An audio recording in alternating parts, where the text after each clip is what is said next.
Today's guest is Tyne Flannigan. Me and Tyne have been good friends for the past 4 years. We both started training at the same martial arts gym here in Bozeman, Montana, and we've been great friends since. I now currently work here with Tyne, and we still train together. Me and Kyle had a lot of fun sitting down and talking to Tyne. He told us what it was like growing up in Kalispell, some of the different ventures he had moving around, some really tough times that Tyne went through, and some really good times, and some exciting stuff that he's got planned for his future. We hope you enjoy this episode. Thank you. Are we live? We're live. Or like, how am I looking, dude? Am I looking good? Yeah. Hey, thanks for coming on the podcast, man. Thank you guys for having me. I've been looking forward to it. How you doing? I'm doing pretty well, man.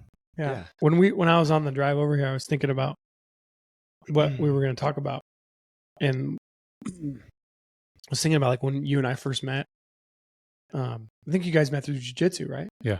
Is that how you guys met? That's how I know. Okay. That's probably how I know at least 75% of the people, at least 50% of the people I know here. Yeah. And I feel like one of the first times we met, didn't we go to like over to the MSU football field and like throw a football around or something? Yeah. Or was that like, because... But what we also did is when we jumped off the bridge on Old Town Road. Yeah, that was later though. It could have been. That was like maybe that same summer, but it was later. Yeah. I want to say it was early, kind of in the spring, but it was like a super nice day, and we went over to the turf field over there and we just threw football around. We played a little game of football. Right. Remember I think it was me and you and Luke probably. Yeah, it was me, you, Luke. You were there. Yeah. And your ex-girlfriend was there. Yeah. I was just going to say, that was like Singy for the summer. Well, it became Singy for the summer. Anyway, I just remember your first impression was just terrible, man. No, I'm just kidding. You're one of the nicest people I've ever met. Thank you. Yeah. Like, and you're so like, I would just say like genuine and nice. So every time I see you, that's something that comes into my mind. I appreciate it. I was gonna use the word sincere. Yeah, sincere, genuine. Yeah. Yeah. You guys are getting all the kindness out of the way early, so you can just jump into the roast. Yeah, we're about to fucking. It's jump called down. Right. It's called an insult sandwich. You say something really nice. Okay. So this is the bottom layer of bread for the whole podcast. Yeah. Saying something nice, we're gonna fill it with everything we hate about you and everything that's wrong with you, and then at the end we're gonna put another loaf of kindness, a little slice of kindness on the top. Yeah. Close out, right? And that's called. Yeah. What did I say? It's called an insult sandwich. Yeah. That's how it works. Thanks for coming on. Thank you guys for having me. I appreciate it. Yeah. Ty, Kyle. you got any questions about siding, bro? No, I don't. Okay.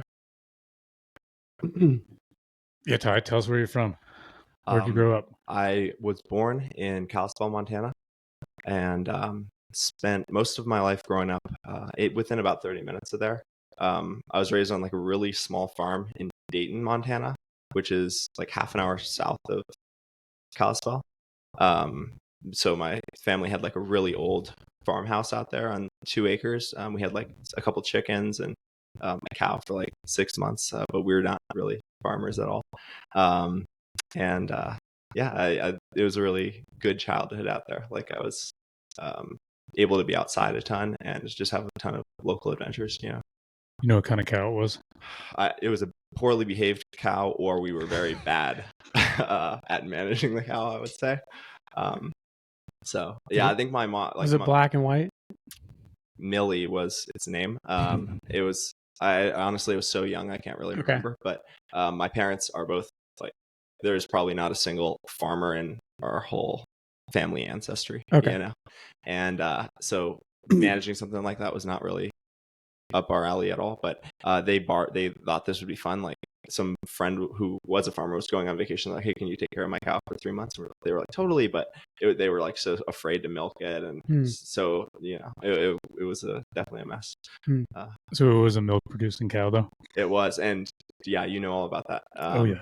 But I'm sure we could have used you around to show us how to not be terrified of it and to take 4 hours a day to try to milk a cow. Because if he was a good farmer, he would have left you guys with some good instruction. You know what? The good instructions may not be able to overcome like the ineptness that you really a long the Flannigan family. A long line of doctors and lawyers just didn't know what to do. You have a sister. I do. I'm the oldest of 3. So I have a brother who's, I'm 29. I have a brother who just turned 26 and a sister who is 22. Okay. Shout out to McKenna. She's actually teaching at the University of Montana in the linguistics department. So she's, oh, wow. Yeah, she's getting her PhD. She's not technically a professor, but people think she's a professor. She's an adjunct. So she has like a short-term contract rather than being tenured. But she's teaching like graduate students at the University of Montana, and she's 22. That's crazy. Yeah. Have you ever talked to her, Kyle? I have. We were on the river with her, right? We were on the river with her. Yeah. So like when you said she was 22 right now, I'm like, man, she's older than that.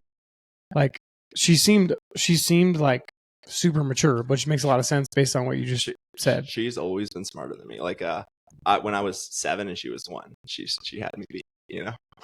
All right. But not even smart. Not even just smart though. She does seem mature for her age. Yeah. So she's 22. She already graduated from college. She's graduated with her master's degree. Yeah, and she's. Whoa, dude! I know she was in college. We got to interview like 15, your sister. 16. Yeah. She seemed. You should. She was interesting before, but like, wow. Okay. Yeah. Cool. Yeah, she's a really. What happened to you and your brother, bro? My brother, actually, shout out to James. He's on his 2nd day of nursing school right now. So okay. he lives out in Eugene, Oregon. He just got into like a condensed. You get a nursing bachelor's degree, which normally takes 2 years in 1 year. So it's very full-time school. Mm-hmm. He's just starting that out, and I'm real excited for him. Good for him. So, congrats, James. Yeah. Okay, cool. So 22, 26, and 29. Correct. All right. So you lived on that little farm for a little bit. When did you guys move? And you moved to kind of closer to Kalispell? Yeah, it was kind of a mixture. So my parents divorced when I was probably about 7 or so. Okay. And so my dad had another place close by. He actually rented a place, a small apartment on Flathead Lake in the Elmo area, which is really not that nice of a town in terms of the town itself, but it's very beautiful. Mm-hmm. And so I have like a lot of great memories of, I would usually stay with my dad like Thursday night through Sunday afternoon, and then my mom the remainder of the week. And we were homeschooled, so they divided the subjects between them as far as what mom would teach, what dad would teach. And I travel back and forth between those places. I could actually ride my bike between the farm and my dad's place. And so it was pretty close. Yeah, it was like 4 or 5 miles. Okay. Yeah. And if I could interject, shout out to all the homeschool kids out there. Yeah. Tim and I are. So would you ride your bike in the winter too? No. I mean, I could get. My parents would, of course, pick me up. Sure. It was just a fun thing to do, like in the warmer months. Yeah. So I basically, lived between, essentially split custody with my mom and my dad from, when I was 7 to when I was like getting to high school age. So I was homeschooled through 7th grade, and my parents, despite the evidence that you guys are seeing, I think they actually did an excellent job, with all of us, sure. As far as instilling what they wanted to. Like, I think they pushed themselves very well to be sharp in the areas they wanted to teach us. And more than anything, I think they just wanted us to be nice people, have good social skills as far as interest in others, and to be like critical thinkers. So to not always go with what's popular or feel peer pressure, but to think for yourself. That's for sure. With homeschooling, like, it makes a lot of sense, right? Because they were like going against the grain for sure. Yeah. They stepped up like very nicely in that regard, I think. And that's a goal for me in the future. For Kira and I, is like, we would like to homeschool our children, and, hopefully bring in, tutors in the subjects that we don't feel confident in. Like, I'm not going to teach my kid physics or something. Like, maybe McKenna could, but anyway, I think that homeschooling was really a great way to go. And of course, there's a balance there. I think homeschoolers really are either really exceptional when you meet them, as far as like, oh wow, these are really nice people, they're intelligent, they're well spoken, thoughtful, or they were kind of like not schooled at all, and a little bit neglected or a little bit socially deprived. Sure. So there's certainly some balance there that you need to strike socially. But How do you think your parents did that? Like, what did they? Did they put you in sports? Did you put you in like other like activities? Yeah. Well, I think firstly, I think they did. My dad's line of work. He was actually in. He basically worked with children with disabilities, Okay. and so I think he was excellent at understanding like parenting. Like he studied it and studied early childhood development, and so I think they showed us a lot of love and attention, and made us feel very secure in our early years, right? Which is like, not a lot of people understand, but like from 0 to 5, if the right things don't happen in your life, it's very hard to recover from that. And I think that they did a very good job with just making us feel safe and loved. And then in the later years, as we were like toddlers and older, they had a lot of expectations of us socially, as far as what was like that we didn't have iPads or iPhones or anything like that. But if we were going to go to dinner with my mom's friend, she would say, hey, before we get to the dinner, think of 3 questions you would like to ask my friend. I'll tell you about her. She's, my mom would give us some background. Say, ask her about this, ask her about her kids, ask her about her job, ask her what she did this summer. And you had to do that. That's that awesome. was expected of you. And so then over time, I think you just build those habits. But I was a little bit. Do you do that now? You're like, I'm going to ask this random person that I don't know 3 questions that, like, when you first meet them? No, not like on a script like that. Bro, you should. But thanks. I'm going to steal that. Thanks. What's your mom's name? Carol. Shout out to Carol. I think that's awesome. Yeah, she's more. I mean, I'm going to steal that, Carol. Yeah, she's lived a lot. She worked with like Mother Teresa in India. She like worked at volunteered at an orphanage in Mexico, and she's like, I've had a pretty crazy 20s. She probably has me beat. So she's interesting, and you guys should have her on. All right. She's in Kalispell? Yeah, she comes out here all the time. Though. Yeah, we'd love to have her. Yeah. That was going to be one of my main questions, is how did they, because usually there's not the social exposure when you're homeschooled. Yeah. And but I totally agree with what you said, because I know some people that they're exceptionally smart. They're all just exceptionally smart and just very social, very personable. And they're all homeschooled. There's 8 of them. There's 5 brothers, 3 sisters. But then I know some that like they would be in different church groups and stuff, and they were just so clunky and awkward, and really like they fit that stigma of being homeschooled. Yeah. Yeah, we got to bring them to jiu-jitsu. They fit right in. But I don't like. Yeah, for me, it was just playing sports a lot and having a lot of exposure to kids that were in school, and just. But I still struggled with it because I didn't have good social exposure when I was young. Yeah, I mean, people always say that, like, if you don't put your kids in public school, they're not going to have good social skills. I mean, I look at the average public schooler, and I don't think they have good social skills at all. Yeah, you know sure. what I mean? Yep. So, like, just as far as what's the standard right now. So you'd almost say normal, not like they might be normal in comparison to everyone else, but they might not be good. Like they could have. But I also think you have to be careful about like. Well, and I think this is the reason why people get homeschooled, right? But like, you have to be careful about like, what do you want your kids to? What do you want your kids to be like, right? If you put them in public school, they're going to be like public school kids, right? Like that's their environment, right? And so, there's good things about that, and there's a lot of bad things. Yeah, that's kind of what I was saying. Is they might fit in and have the similar social skills as everyone in that school, but those might not necessarily be good. It's subjective. But they might say, oh, if you homeschool them, they're just not gonna align with people in public school. I spent 10 hours yesterday in jury duty. Here we go. You told me not to bring it up. So I'm just telling you, you don't want to be a normal person. Yeah. My brother was, he served on jury duty in Oregon, and he probably like single-handedly, he probably changed the verdict in that room to not guilty from guilty.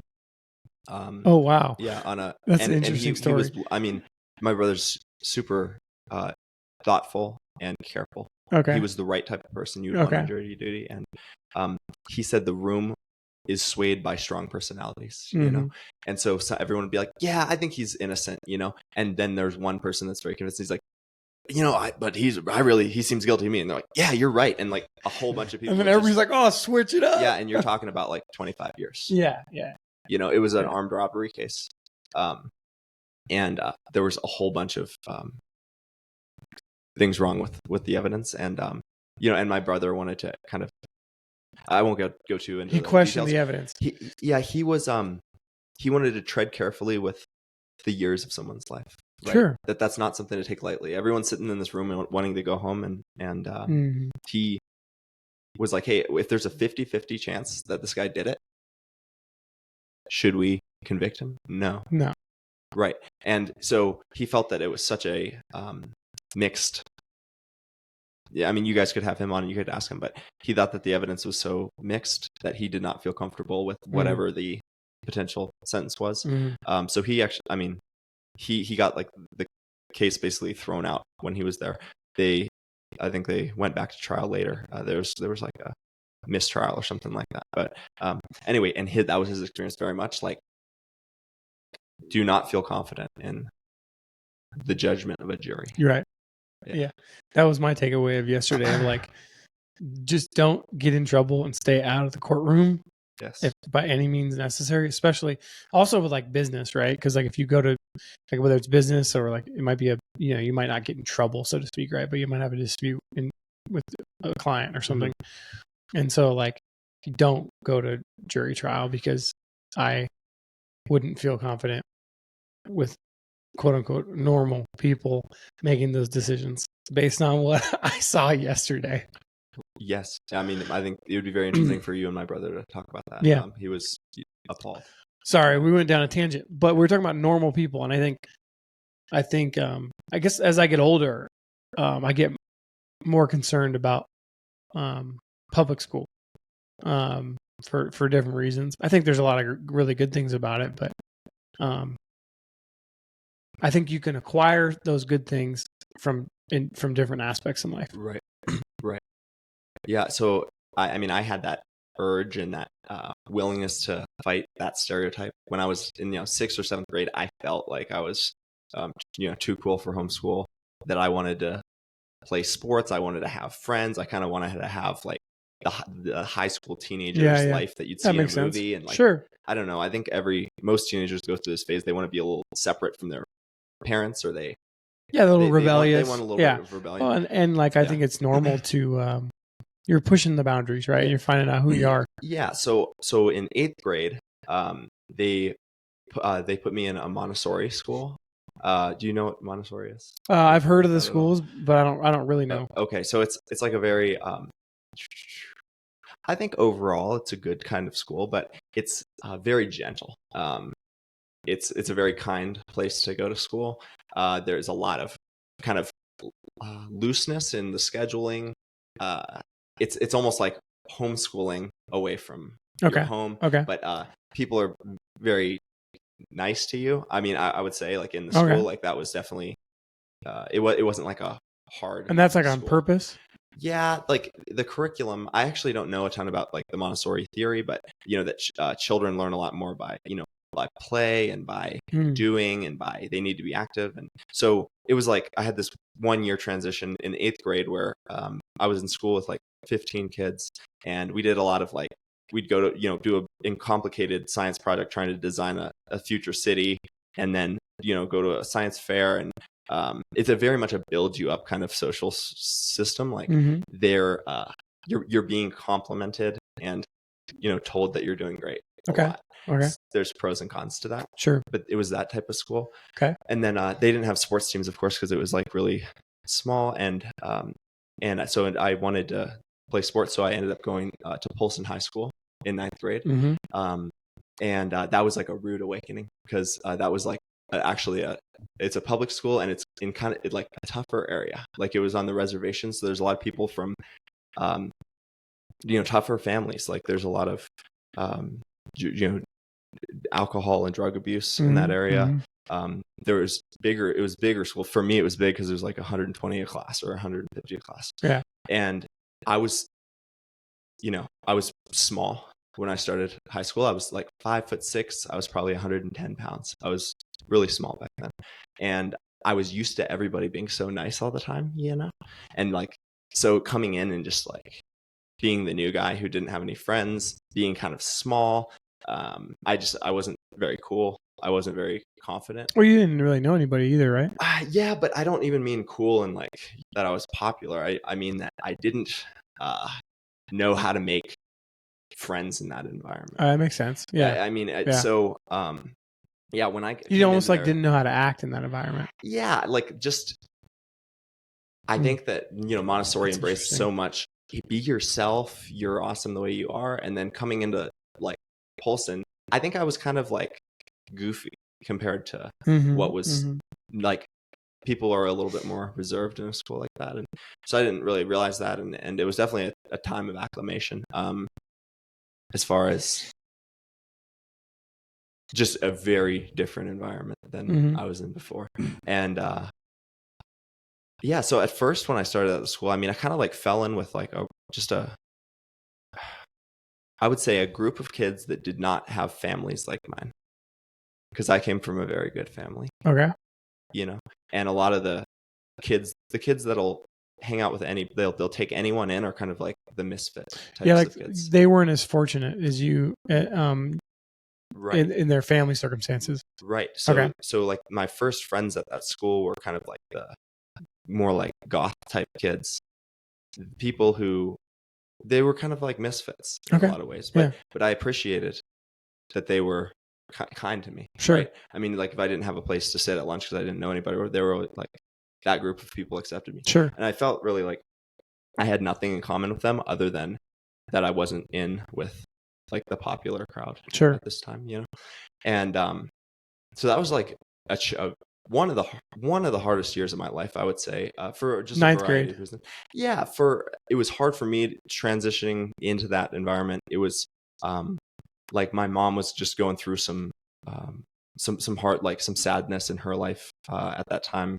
Like there was just some family tragedy going on, and so I felt very much like I was stressed out and struggling to find my place. I was kind of scared to go to school, basically. And I think people care so much about their place socially, and that I was just having such a different experience than what I'd come from, which is a very gentle background, right? And had to kind of grow up quick to that. But I did make friends at that school, and I did come into my own there, and grew a ton. Like by my second year, I was way bigger and played sports. I played football. Were you like self-conscious about that? What's that? Were you self-conscious about your size? How small I was? Yeah. And I mean, and also had like a higher pitched voice. I just was kind of like a late bloomer in general. So I was, there's some boys that are, 14 years old that are 6 feet tall, 180. They shave. They're, you know what I mean? And I was this kid who was like barely in puberty when I was 14. And, but I hit a huge growth spurt and like came into my own. And also I kind of made a lot more friends and felt more comfortable being yourself. I think it's can kind of work against you if like you're so shy and you want people to like you so much that you don't show your personality. Yeah. You're not comfortable making a joke or making fun of yourself, or it's like if somebody's relaxed, people are going to like them more. Yeah. If someone's really uptight, they're going to be the weird kid. And so I was kind of like that my first year. Yeah. Sure. Makes sense. Like that's what you were thinking inside. And so that's what you portrayed on the outside. Yeah. Yeah. And, I just struggled with that transition, but I don't think it was a bad thing. I'm glad it happened, because if I had gone through my whole teenage years coddled, like I had to face some reality of, hey, the world is not always kind.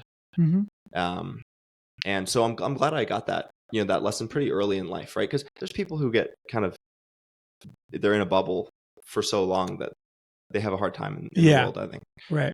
So there's, some adversity can breed growth. Yeah. I mean, and I think it's probably a good time to do it. Yeah. Right. Yeah, I would say like you got to see a different part of the world. Yeah. Or different aspects of your environment that you weren't necessarily exposed to all the time. Yeah. Yeah. And just to understand, I feel so fortunate about the way my parents raised me. They were very were firm, but they were kind and loving, and not everybody communicates that way. Sure. And not a lot of people bring a lot of trouble to school, and so anyway, but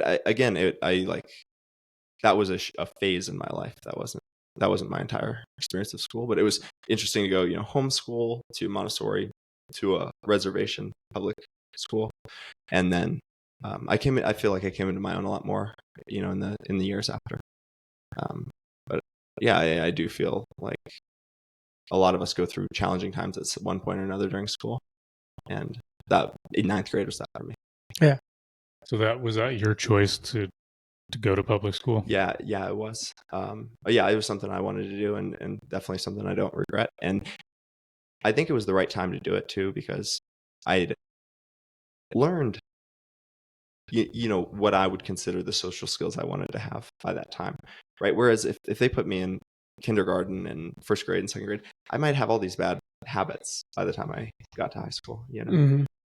It's kind of, that's really a good time though, because a lot of it's just theory. It's like you've learned all these social skills here. Now go see if they work and try them totally in a very uncomfortable setting. Right. That's probably a good time. Like you said, you've learned enough to have a foundation, but then you kind of have to actually put it into practice. Yeah. In retrospect, as I feel like a lot of challenging things in your life are, like in retrospect, it was a good thing for me. And I feel like my dad tried to prepare me for it. He kind of had the sense that I was probably not going to be cool right away. Like I think he could just see I was a little bit on Dork Street, as Christian would say, and he would just tell me things. Did anyone burn your Pokemon cards? I unfortunately I never got into the Pokemon cards, but yeah, I do feel like I had a lot of growing to do socially, and I don't know. You guys can be the judge of that, but I think I definitely feel more confident in myself now than back then. Yeah. Did your siblings follow suit for going to public school? Yeah, my brother entered the same time as me, 6th grade. And I don't know exactly what his experience was like. I mean, we don't talk about it a ton, but I think he probably faced some of the challenges I faced coming into that environment. But he was a tremendous athlete. So he played football right away and was very good at it, and made a lot of friends. He's an extremely kind person, just super, super nice to everybody, and just universally liked, like he's kind of he's in some ways so different, but some ways so similar to Christian Wallace. Okay. Like that, how's he treated at the gym, and how people look to him. My brother's kind of like that, where he goes everybody looks up to him. He doesn't look down on anybody. And yeah, so he was just a tremendous athlete. My sister was homeschooled the whole way through, but she went to FBCC, which is a community college, when she was 15 or so. She was in the universities, or I don't know exactly what age, probably 17, and has her master's degree and teaches at the University of Montana at 22. So, yeah. Gangster. Yeah, she's. Yeah, I mean, as you guys are talking about the social skills, I feel like the social skills is one skill, and I'm grouping it all into one skill, meaning social skills is one aspect of life. And so there's all these other skills that people have to gain in life or acquire. And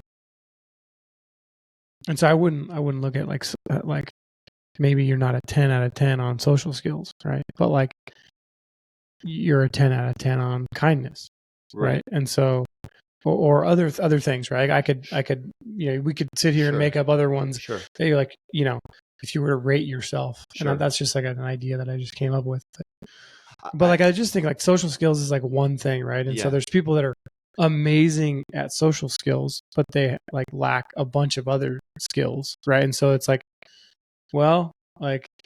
some you can't get them all. You can't be a 10 out of 10 on everything, right? Sure, of course, and that's not meant in any way as a critique of my parents or something.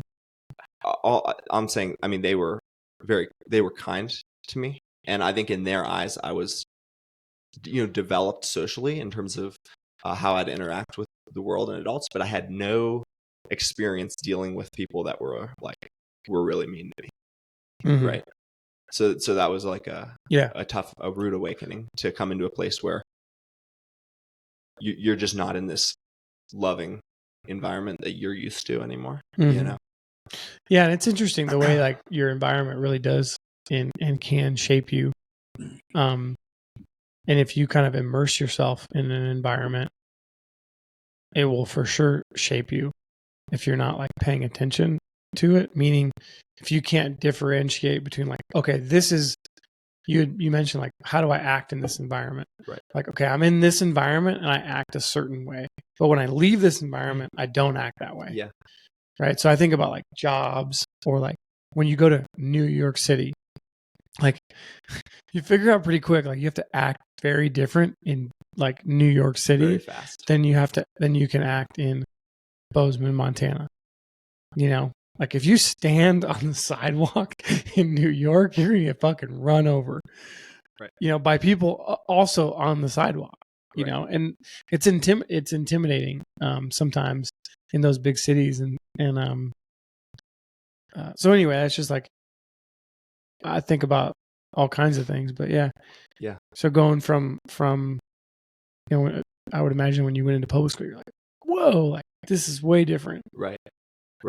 Yeah, but I mean, the rest of high school was better for me, and then I ended up transferring to Kalispell, so Flathead High School, like midway through my junior year. My mom remarried, and we moved up there, and it was good. And yeah, I felt like I made friends fine at the and things were pretty smooth from there. But yeah, that was just a transition I had to go through in life. Yeah. Do you remember, Ty, you were just saying your parents were very nice to you and that was kind of the environment you were in. Do you remember, Kyle, the way that Greg was describing his relationship with his father and his mother? How did he word that? He said when he got older, his father became his best friend, but do you remember how he said that when he was younger? He said he didn't say his enemy, but he was kind of, I don't know how he worded it. Anyway, he said that he basically his father would enforce kind of the discipline rules. And like the hard stuff. Right. So I'm paraphrasing, and we can listen back, but Greg said that his father was kind of he respected his father, and his father wanted him to respect him, but like he was more concerned about Greg respecting him than loving him. Right. Yeah. Right. But I mean, I think probably in a lot of ways a good way. He was very much. Yeah, I think he gave Greg a little bit more like doses of reality. Yeah. And then as Greg got older and matured, he said he then became like his best friend, because I think he kind of said, these are lessons you needed to learn when you were young. Right. And I don't know, there's who could sit here and say how you raise kids and what's right and what's wrong, because that's a tough call to make. And my parents, they were disciplined. I mean, we had rules and structure, and things were expected of us. Yeah. But they just communicated with us in a kind but firm way. Yeah. Right. I wouldn't change anything, that they did as far as the homeschool. Yeah. Yeah, I don't know. Like, it's hard to say I don't know Greg's situation or yours personally, but I was just thinking about the different ways parents raise kids, and who knows, every situation, every kid's different. And I don't have any kids, so yeah, I'm just talking out of my ass. Yeah, I think it could probably be very hard to be firm and upset probably the person that you maybe love the most. I've never had a child, so I don't know, but I imagine that's quite a strong love, and it's very hard to like, I'm going to do something that's going to make my kid cry. Yeah. Do you know what I mean? Yeah. And I think that most parents probably right now, that I think that the middle ground is the right place to be. Like, you can't be so abusive and harsh to your child, or you can't just let them run totally free. I think some level of structure is required, as well as love. Yeah, I know it's not good. Like, this probably isn't a good statement to make, but I had it, in a lot of ways, I had it pretty rough growing up, and I don't have a huge amount of sympathy for people. I'm just like, a lot of times I'm like, give me a break. But that's just because that's my reflection of my upbringing. I heard something the other day that was really interesting. Like, if you squeeze an orange, what comes out? Orange juice, right? And so if you like squeeze somebody, right, you piss them off, you make them upset, you make them sad, whatever. Like, you you do something to somebody that makes them react, right? What comes out? Well, whatever's inside. Mm-hmm. Sadness, anger, frustration, like depending on what's inside of that person, right? For me, let's just say today I'm sad. So like it might be sadness and comes out. It might be anger, right? Right. Or it could be happiness. Like, Right. hey, you're really upset at me, but I'm calm, cool, relaxed, and happy. So like that's what's going to come out of me. So it's interesting because it's like, well, what's inside of you, and how did that happen? How did you get that? Yeah. Right? How did you acquire the sadness, the anger, or the happiness? Kyle's indirectly saying when people squeeze me, there's no sympathy coming out of me. There's Well, none inside. I mean, I guess what I'm saying is like I'd be curious of like, yeah, that's your upbringing, but I think that's also, it's probably a learned behavior. Yeah. Right. Like I think about, and I've thought a lot about this in the last several years because I'm in a kind of a thing about work, right? My work situation is way more pleasant and kind than it used to be. Right? Like when I was on the job that we were talking about earlier, that was not kind and it was not pleasant. Right. It was like, it was rough, and it was rough every day, all day. And so what was inside of me? I was pretty rough. Like I was rough around the edges. I was upset all the time. So anyway, you probably like learned some of that because that's the environment that you were in. Yeah, and the only thing I'll add to that, and that's enough about me. It's like when I say I have no sympathy, it's generally for adults. Like kids, most kids I have a lot of sympathy for because most like they're a kid. They're trying to figure out life. Who knows what their background is? Who knows what their home situation is? So I have a huge amount of sympathy for them. When it's a grown adult and he's acting like a kid, I'm like, bro, for sure. Like you haven't figured this out yet, and you're an adult, and this is how you're showing up. I can't wait till you go to jury duty. I'm not going. Yeah, don't respond. So when did you start playing football? When you got to high school? Yeah, I played started playing football like my sophomore year of high school. So my dad was actually a very good football player. Okay. He's from East Brunswick, New Jersey, and that still I think has like receiving records out there. Oh, cool. So he was just a great football player, and I always admired that about him. Like I wanted to be a great athlete like my dad, and I think for a long time there was very little sign of that, that I could follow in his footsteps at all. I wasn't that great of a football player. My younger brother was a very good football player, but for whatever reason, I'm built a little wrong for it. Like I'm kind of a little bit scrawny and not that fast of a sprinter, and I just wasn't really a football player. How tall are you? Like 6'2". But there's different things you need for football. If you look at the MSU football team, the players on that, they have a different build than me, and if the wide receivers are faster than me, and so I just wasn't quite cut out for it. But I'm glad I did it. I wrestled a little bit, and I ran track, which was kind of actually my main sport in high school. What events did you do? I did more long distance events. I did like the 800 meter and longer for the most part. I kind of toyed with being a sprinter when I was trying to also be a football player, and just I wasn't that great at it. I really actually enjoyed track, and it was like one of my first experiences probably with the endorphins of exercising really hard. Like if you run a mile as fast as you can and you feel this amazing, you have this amazing sensation for a long time after that. I know you've run some extreme long races. You know that very well. So anyway, I actually really enjoyed track. I made a lot of good friends through track, and that was definitely a good part of like my high school years. Yeah, I would imagine track is probably a lot of fun. Yeah, I mean, it sure can be. And just it's also a very social sport. Like anybody can basically do track, and it's not like grueling and dangerous in the same way like football or like wrestling. Like those are going to be painful sports. I kind of wish I did track, but I didn't. Yeah. But I wish I kind of did it. Yeah. It would have helped me. Well, in you my would soccer have been career. good at it, man. I mean, I know it overlaps with. I would have been good at a couple of Yeah. Anyway, yeah, tracks would be fun. I think the relays would be freaking really cool. Yeah. Yeah, we should get on the track, do a relay. Kick another 50. We should kick a 50-yard field goal. Let's do it. You should have a redemption before the snow hits. Have you? Are you in soccer shape? I mean, I'm in way better soccer shape than I was when we tried that. I got faith in you. I hadn't kicked anything in a long time. I got faith in you because I know give you another bet on that this summer if you want. With no money. No, $100. This fucking guy's trying to take my money. He's getting married. He needs it. Yeah, Kyle. I think you can do it, man. You could get that $100 back.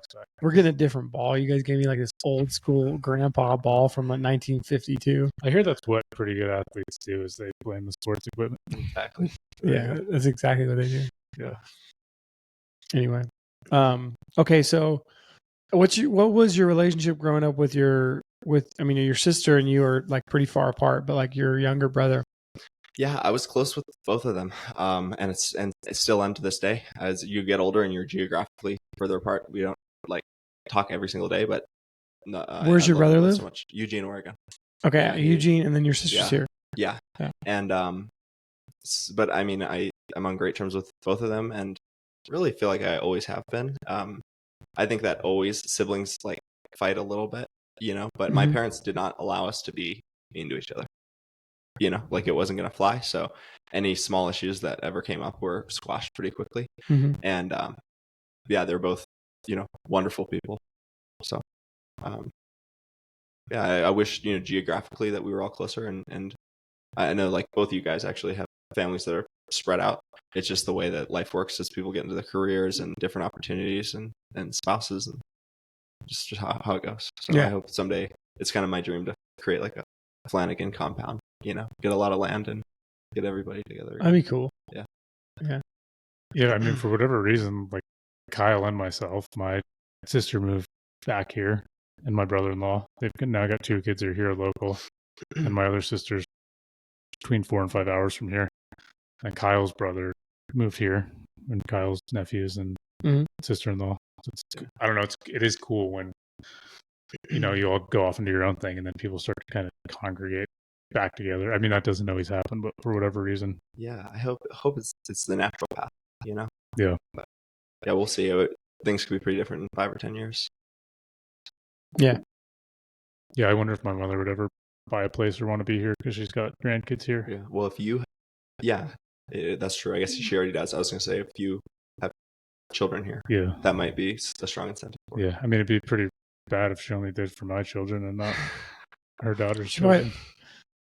It wouldn't be just for your children. It would be for... Well, that's what Ty was suggesting. Anyway, continue. What were we talking about? Siblings? I think we were pretty much... we were just talking about like the relationship that he had with his siblings. Yeah, they were great. What kind of a... I mean, what's your brother's personality like? And what's your sister's personality like? Yeah, that's a good question. My brother is I think probably deeply reflective about himself. He's not very argumentative. Like if something bothers him, I think he wears a lot of things just inside, right? Okay. He doesn't let you know if he's upset or if he's happy or sad. He's pretty stoic, I would say. He's extremely intelligent. And super kind and compassionate, I would say. Like he has, I think, more patience. Like how Tim was basically saying that he doesn't have a lot of sympathy for. Tim doesn't give a shit about anybody. That aren't doing well. Hey, I would say my brother is probably could provide some other perspective on that. I mean, as far as I think he's more patient than I am with. Maybe the perceived shortcomings of other people. He's a very good person, and very kind and like humble. He has a ton of things he could brag about, but he doesn't at all. He's a tremendous musician. Like, what's he play? Guitar, and he sings and writes songs. He actually has 3 or 4 albums on Spotify. He's like very talented. Cool. And writes beautiful stuff, and he's What's his name? Been a great athlete, James Flannigan. James Flannigan. Yeah, Look him up. Gotta look him up. Plays the guitar. Yeah, and he sings, writes all his own things, and yeah. So anyway, he's like great. So he's also, I mean, he's He's a nurse. Yeah, he's in nursing school right now. Okay, And, he was an all-state football player, a wide receiver for Flathead High School. I think he led the state in receiving yards for like AA, or might have gotten second. I think they like had a playoff spot locked, and they like sat him last week, and some kid like passed him in receiving yards. But he's like an amazing athlete. He tore. He sadly, after his senior year, he had some scholarships to play at different schools, and he had a pretty serious knee injury where he tore his ACL and meniscus and maybe something else. It like got infected. He ended up having 5 knee surgeries, and just wasn't quite the same in terms of all the things that you need to do as a college wide receiver after that. So he hung it up from football and kind of replaced that with, he kind of picked up a guitar and became amazing at it very quickly. Cool. So I think he hasn't like released any music in a while, but I hope at some point in his life he returns to it, because he's it's very beautiful, and he's articulated things that I think the family has felt through music that like we couldn't express, if that makes sense, right? Like if there was something sad that had happened, he'd write a song and we'd hear that song and be like, wow, that's how we were all feeling, but we couldn't say it the way that music could say it. Okay. Ty, how, like the first half of that, kind of his personality traits and character, how similar do you think you are to him in those senses? Because I felt like half of that. I'm like, oh, it sounds like Tyne's describing himself right now. Thank you. I think I'm definitely more disagreeable than him. Like I'm more argumentative, and my sister and I are kind of like this. Both, we can argue about something without it feeling like a negative conflict, right? So my sister and I will just debate stuff for a long time, and we still totally love each other, but it's not an argument. It's a debate. You guys are sharing ideas with each other, right? And we'd actually enjoy kind of like sparring with each other over different things. We took a because she was so young and in college, we were in the same speech class, public speaking, and we debated against each other. That's hilarious in that class publicly. So and it was like she's like 12 and you're like 28. I'm kidding. Exactly, but that's really cool. We enjoy that, and my brother doesn't. So like if we're all on a car ride together, and my sister and I are like, just, I mean, it's not really an argument. It's like a debate, and neither of us have any problem with it. But it makes my brother uncomfortable. Okay, like he doesn't want to be a part of that. Yeah. So I think he largely keeps his opinions to himself, and I think my sister and I are both kind of more strong in like self advocacy, like. We will speak up if something's bothering us. Okay. And I think my brother, he's like worked on that, but he's such a stoic person. He kind of keeps it quiet. Okay. That took me a long time to, I mean, until I was a young adult, that disagreement didn't have to be confrontational. I essentially thought, and that was just kind of what I learned growing up, if you disagree, it's an all-out confrontation. Yeah. But you can't just you have to fight about it. Yeah, and I now understand. Oh, you can peacefully disagree, and there's nothing wrong with that. It actually sparks more intelligent conversation. Yeah, when you question stuff, and yeah, definitely. Some people enjoy the activity of that more than others. Like some people just find it interesting to engage on whatever issue we disagree on, and other people it makes them uncomfortable and they're probably anxious. I'd imagine. Yeah. I think it would be a great thing if. It's a good thing to get comfortable with civil debate, right? I mean, I think our country could use so much more of that. To like, there's a lot of people on different sides of the aisle won't even talk to each other, and so to see common humanity, I think, is a good thing. Yeah, it's interesting when you come from life from your perspective, right? And you're almost like so ingrained in it that you can't see or have a really hard time seeing a different perspective.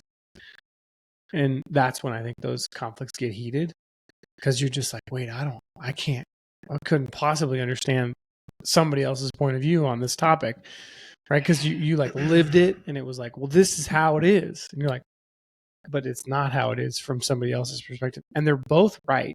Yeah. You know what I mean? Or they're both like, they both have a really strong point, because they're like, come from completely different perspective. Yeah. And debating in good faith. So like if you and I disagree about something, having that conversation in a way where we're actually both trying to figure out what's true, rather than I'm going to try to beat you or you're going to try to beat me. That's what everything you see if you watch like a political debate. There's not really a debate. It's like trying to get like a zinger on somebody. Do you know what I mean? Yeah, 100%. You're trying to like insult the other person, or say or figure out, prove your point so you can stump them, and you're like, I'm smarter than you. Right. So if you can like actually listen to the other person's points, I mean, I think my sister and I do have that kind of dynamic. I think we both, if we started this far apart on issues, we've both in many ways come towards the center in different, just on I think different topics. And she's influenced the way I've thought, and I think I've probably influenced the way she's thought about some things as well. So I'm really happy that we have the type of relationship where we can just basically talk about anything and disagree on it and know that each other are good people coming from a good place. Yeah. Right. I was just listening yesterday to a very well-known podcaster personality, and he was saying that this is his philosophy, and I understand it, but I still almost can't completely grasp it. But his idea is that, or his belief is that he is not his ideas. He essentially says ideas are just, they're not there. He doesn't personally identify with his ideas. So essentially what he's saying is he doesn't take it personal if somebody disagrees with him, and he tries not to hold so much value in these ideas and them being right. He says they're just ideas. They're not mine. They're not me. I'm not married to them. And he's like, a lot of times I'll hear them challenged, and I'll think about them and think, oh, you know what? I'm actually not right. I'm completely wrong. And I don't know if he, like, I think about it. I'm thinking that sounds really admirable. It also sounds very hard to do. Yeah. It's very hard when your ideas, something you believe is challenged, to not get defensive about it. Well, yeah. And I think what I think was throwing me off there of like, if you don't identify with your ideas, what do you identify with? Because you think about it, like, wait, what is my identity? Well, it's like what I think. It's what I think I am. It's what I think I believe in. Right. But so that what you're saying is somebody can kind of think those things, believe those things, but then also differentiate of like, and that's got to be hard to do. Well, you could say I know who I am, but that can be challenged, and I know what I can believe in. I do think that's probably very hard to do. Yeah. And I can change. Because there's ideas that I think about right now that differently than I thought about last week, and the week and like month before, right? Which is kind of, if you stick to something, if you stick to something really like, and you're not like able to learn something new, man, shit, that'd be a hard world to live in. Yeah. There's someone I have a lot of admiration for. There's a guy named Charlie Munger he was do you know who that is? Yeah, I know Charlie. Okay. Good friend of mine. Just kidding. Okay. He's passed away. He died like 99 or 100 years old this past year. But he was the vice chairman or like the vice president of Berkshire Hathaway. So Warren Buffett's company. And he's I think just a very wise person. Who lived his life well. And one of his philosophies, which he adapted early, was to try to get rid of one of his ideas that wasn't true every year, right? So just to discard a false way of thinking. And I mean, if you look at his investing record, or really the results of his life are the results of a person who's... I know nothing about his life. I just know that he was a super wealthy man and was a crazy good investor. Yeah, and a kind of a modern... he was good at so many things, right? I mean, he knew about business, he knew about psychology, about science, about engineering. He was an architect who designed buildings that, he would donate hundreds of millions of dollars, maybe not hundreds of millions, but tens of millions of dollars to like the University of Michigan to build like dining halls and things. And he would drop the plans, Wow. And like, I mean, he got so good at so many things in his life. And then he also donated, he gave away so much of his money. He was a billionaire and stopped being a billionaire because he donated the vast majority of his money away. But anyway, just a person who I think lived his life well. He's of course like, incredibly brilliant, but I thought, that kind of went along with what you were saying as far as getting rid of your own bad ideas. You know, he did that intentionally, right? I'm gonna, if whatever belief he has that's false, he's gonna hear its criticism and be able to articulate the other side of the argument and get rid of it if it's not true. You know? Yeah. Yeah, I think that's an important one, because I think if you don't get rid of your bad ideas, or if you're not paying attention to them, Mm-hmm. you're literally like making yourself upset, and you're doing it to yourself. I mean, what else is it? Like, you have a bad idea that you think is true, and if you're not questioning it, it may clearly not be true, or there's more information, or let me rephrase that. It could be partially true, right? And if it's partially true, then there's also room that it's partially not true. So there's more, I guess there's more sides to the story, so to speak. And it can really, I guess, really negatively impact your life if you keep those wrong ideas kind of going. Very much. Right. It's greatly to your advantage to discard your own false ideas over time.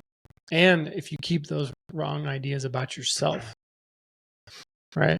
For like, I can't do this, or like I am no good at that, or I couldn't possibly like change my career, or like I couldn't possibly be a billionaire, right? Like, you could, you just have to change a lot. You know what I mean? Yeah. It's just like any ideas, I think, you know, if you hold on to ones that are bad, it's going to be rough. Sure. I think this is Mark Twain, so I'm just going to say it's a Mark Twain quote. He says, it's not the things you know that get you in trouble. It's the things you know that just aren't so. Yeah. Yeah.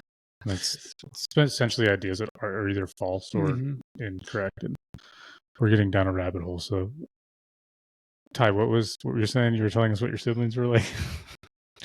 You said a lot about James, and then you were telling us McKenna's more similar to you in a lot of ways. Yeah, I mean, obviously she's like far better in the academic world, but yeah, I mean, and she's like a multi-talented person. She plays fiddle and violin extremely well. She can sing, she can play guitar. She's like has had these like cool, I mean, made money with that, like put together Valentine's Day serenades where her and her friends will go, you know, hey, do you want us to come sing to your wife or your husband?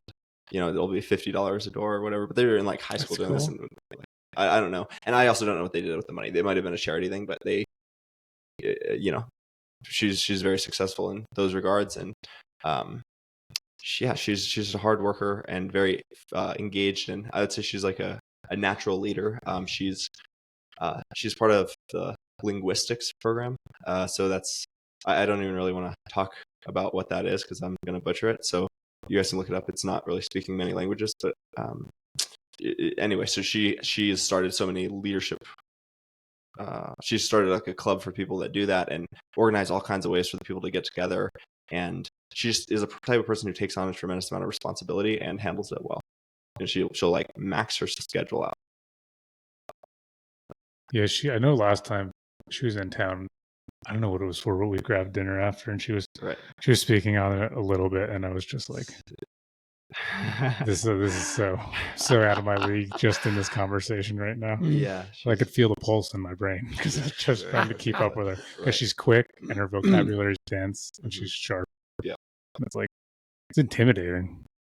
And she's 22. Yeah. So wait till she's 35. Yeah, and it's not just that she's smart. Be a force to reckon with. Yeah, she communicates well. So she has these very complicated topics that she can communicate in a way that's interesting to a normal person. I mean, so if she gave a presentation about linguistics to the three of us, who that's not our world at all, it would be fun and engaging and interesting, and she could really meet us Dumb where it we down are. to our level. Yeah, and also, yeah, I went to one of her presentations, like her research presentations at her school last year, and there were many smart people that presented. Everybody who's up there is smart, but she by far was the most entertaining, right? So not only does she have great information, but she's like, she can engage people. She makes fun of herself a little bit. She makes fun of the topic a little bit. She puts everyone at ease. It's very conversational, but also communicates well. So she wants to be a university professor. She's 22. She's an adjunct. She's going to get her PhD soon. She's well on course, and I think she's really chosen the right career. Like, you're certain times see people and you're like, that's the perfect career that you're in.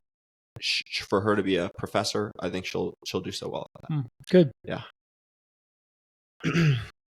It's awesome. Yeah. We should have her on. Great. Yeah, definitely. Next time she's here, I'll let you guys know. Tell her to calm down before she gets here. She's gonna have to dumb it down for us. She'll do a great job. I mean, she will. She'll do a great job. I promise you, and make it interesting for your audience. So cool. If you want to stop having like MMA knuckleheads on here for a week and bring in like a linguistics professor that's 22, that'd be cool. It'd be pretty different. Yeah, that'd be awesome. Yeah.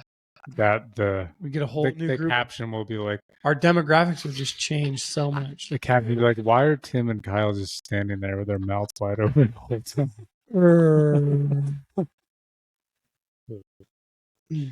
right, so what was life like after high school?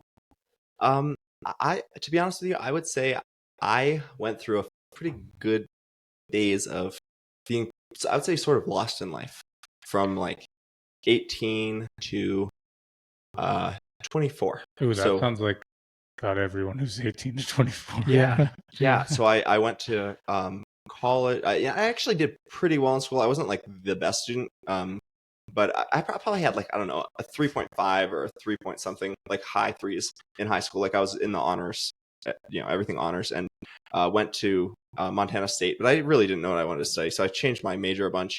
I barely drank when I was in high school at all, and just felt like kind of sheltered that way, and really wanted to like be a part of that scene.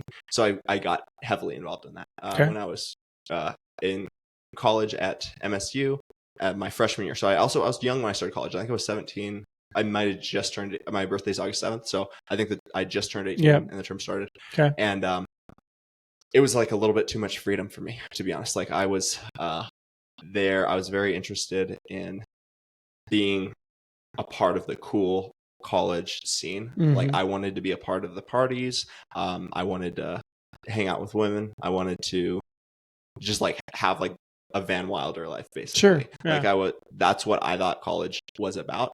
And I didn't do terrible academically, but I also like was far more focused. If you got a 3.5, you did pretty good. Well, yeah, I mean, but I changed my major a lot of times, and was just kind of all over the place. And I think I was, to be honest with you, I think I was just a bit lost in life. I got like obsessed with poker. And I have an uncle who is actually a very good poker player and like consistently wins a lot of money playing poker. And I got way down this poker rabbit hole and played locally and did pretty well. And I convinced myself that I was a very good poker player. So as soon as I turned 21, I was kind of taking a long time to finish school. I was changing my major, not making much progress. Basically, at my 21st birthday, I moved down to Las Vegas. So I rented like a small studio, and the rent is insanely cheap in Las Vegas, or it was at the time. It was like $400 a month for like a studio apartment. Okay, so are you still in college at this point? Yeah, I haven't graduated. I mean, I'm like between, I'm like between changing majors and just not really knowing who I am or what I want to do with my life. Okay, and so you're like, all right, I'm out of here. I'm gonna move to Vegas. Yeah. Were you playing it like a cat's ball or anything? Actually I didn't play too much at the Cat's Paw, but I played locally. I had, just because life is long and complicated, I'm skipping chapters. Like I lived in Missoula briefly and played there a lot. But so anyway, I went down to Vegas, and I just didn't really know like what it took to be a professional poker player or the discipline. And you went to Vegas. So. Yeah, and I like think you it's went very like enticing. where like all the good players are going. Yeah, well, and there's a lot of very bad players. Yeah, sure. Vegas, tourists and stuff. Yep. But anyway, so I came down there and had like a $2,000 bankroll. So I was playing, You're balling I was out. playing no limit hold'em, like 1-2 cash games, and playing small tournaments. And like, what's that mean, 1-2? Like that would be the big blind and small blind. So it basically dictates the size of the hand. So that like if you're all on vacation, you want to play poker. It's like, well, how much money do you want to play for? Yeah. In a cash game, meaning like if you win chips, you can walk away from the table right then, cash those in, and get actual money. Yeah. Whereas a tournament functions a little bit differently. That your chips aren't really worth money. They determine your place in the tournament, which you cash in for money. But okay. Anyway, so 1-2 is basically the lowest limit that you can normally play in Vegas. And so you guys are familiar with how poker works. Yeah, generally. Fundamentally. Yeah. But there's a big blind and a small blind. So basically that's money that's it's an incentive for people to play in the hand. There's $3 out there to be won right away. Okay. Does that make sense? Yeah. And the pots in a 1-2 game can get up to like several $100s. Okay. Yeah, on the table at once. Yeah. But basically that's the lowest level that you can play. And you could go into a 1-2 game with $50 and play. You should probably have like $200, $300 to like really be able to, but you don't have to be like wealthy. There's the limits go up a lot. Yeah. I mean, I think at a high limit room you could play 200, 400. So you'd have pots that are in the hundreds of thousands. Yeah. That was obviously I was not going to last too long in that game. So, but yeah, that was an interesting experience. I think I was a little bit scared money down there. Like, I think that you really have to, I think it's true in so many regards that you have to be willing to, spend money to make money. And you have to be aggressive and be willing to risk losing in order to really win. How long were you down there? Only a few months. That's how well I did. Okay. Yeah. And I actually worked. What were you doing when you were not gambling? I worked for a pyramid scheme. Okay. Okay. Yeah, I was doing door-to-door sales. Okay. Basically in the hood. It really was a pyramid scheme, but they were selling. It was called like Cox, internet services, Mm-hmm. and it was honestly often in bad areas. So it was a funny experience Vegas has some really bad areas. Yeah, and it was a funny. It was very interesting. Like you were in like North Las Vegas. Well, I lived off of Charleston Boulevard, I lived in kind of sort of a bad neighborhood, but really, it wasn't like there's not really like, at least in my area, there weren't like gangs or serious problems, and people didn't like. I was just like this white guy from Montana. You know what I mean? Like you lived alone.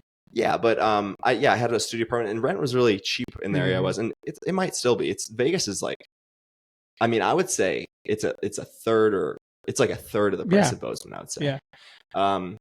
But anyways, I did door-to-door sales, made like a little bit of money, enough to basically just sustain myself doing that. Basically over time, lost my bankroll playing poker.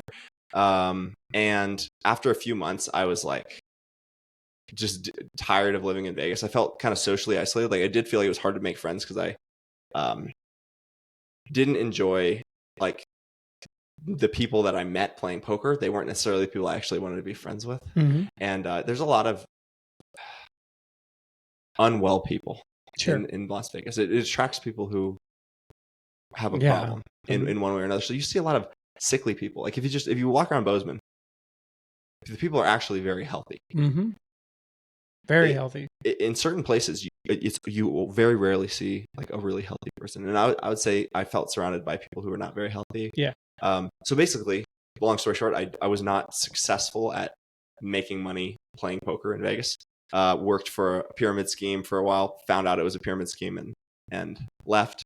But had a fun time. It kind of built up my confidence to do door-to-door sales because I got comfortable with like, small scale failure. Yeah. And it's good in life to get to start doing that analysis of, hey, what's the risk and what's the reward of doing this? Mm-hmm. So I knock on this door and somebody's like mean to me and tells me to get out of here. Nothing lost. Right. And, but hey, if I make the sale, I'll make however much money. And there's so many situations in life like that. Like, hey, there's massive or almost unlimited upside to trying something and very little cost to you. So, That was good. And just to I face feel like your I fear a still little You need to got learn Kyle's that. wheels turning now. I still need to learn that. Yeah, I mean, Let's you probably got a go. pretty good feel for it, I would imagine. But Yeah, but I'm kind of a puss, dude. oh yeah, I need to Yeah. grow. I need to grow Yeah, up here and start knocking on doors. yeah. One of my first, but basically probably the first like sale I made out there was in kind of a bad area of Vegas. It's kind of funny. It was to like probably a 16-year-old drug dealer. Mm-hmm. So a lot of people like they want nothing to do with your. Yeah, they don't want to They hear don't what want to you're talk to a saying. salesperson, right?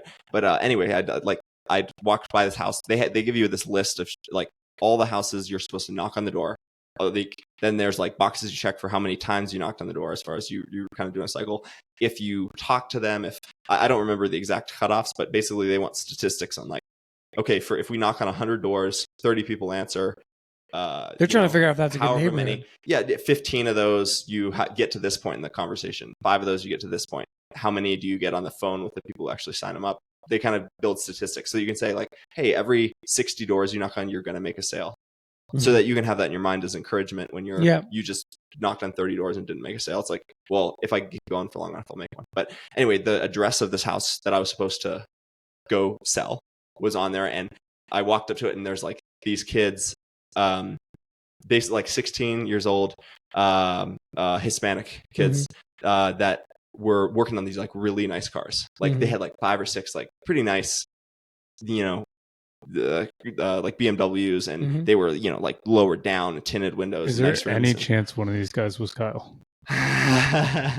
Who knows, man?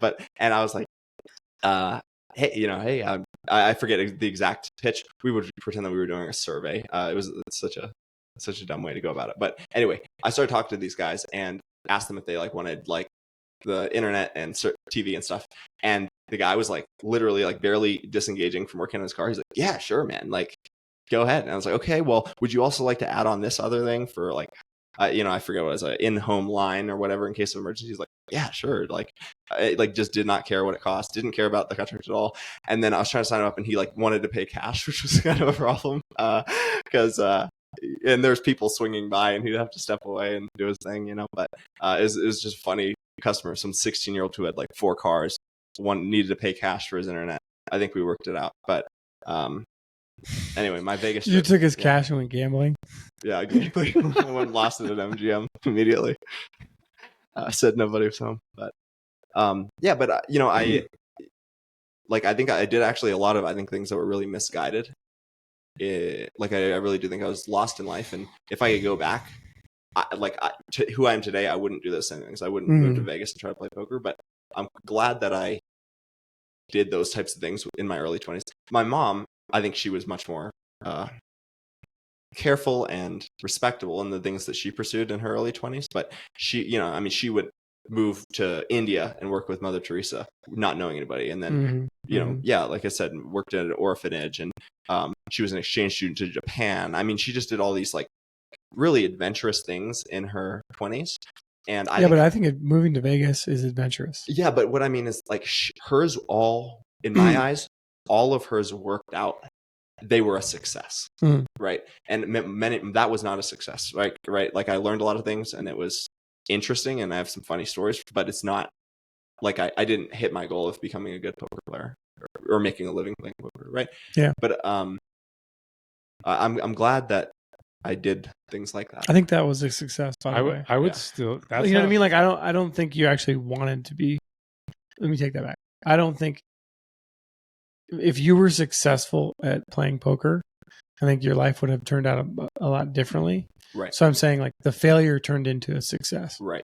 Yeah, I agree. The quote unquote failure of like, oh man, I'm not on what's the show called, World Famous Poker or whatever the hell it is. Sure. Right.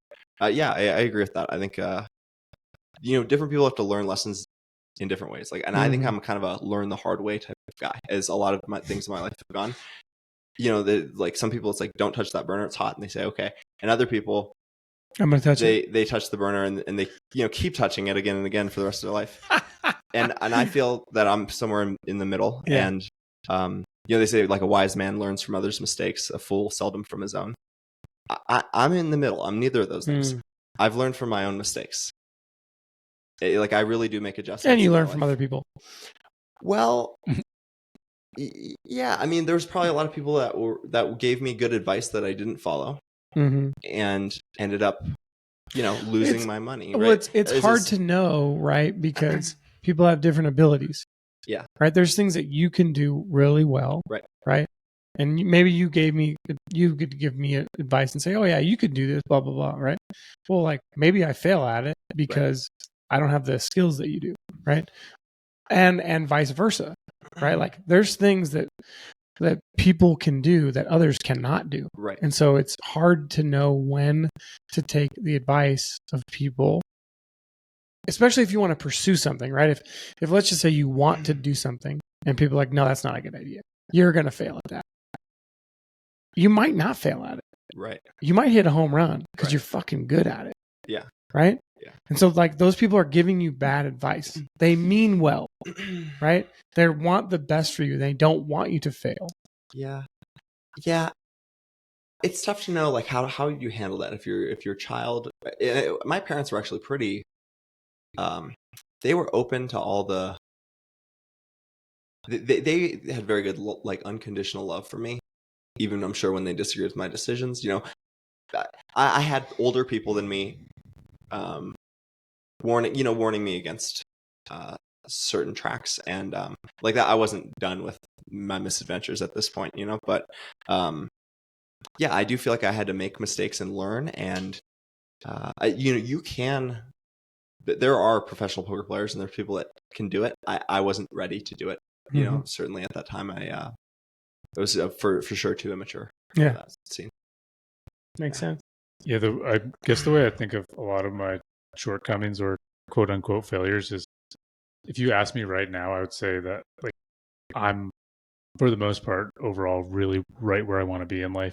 Very grateful, and most of the things I have in my life and the way my life's set up is because I've worked really hard to get there. Right.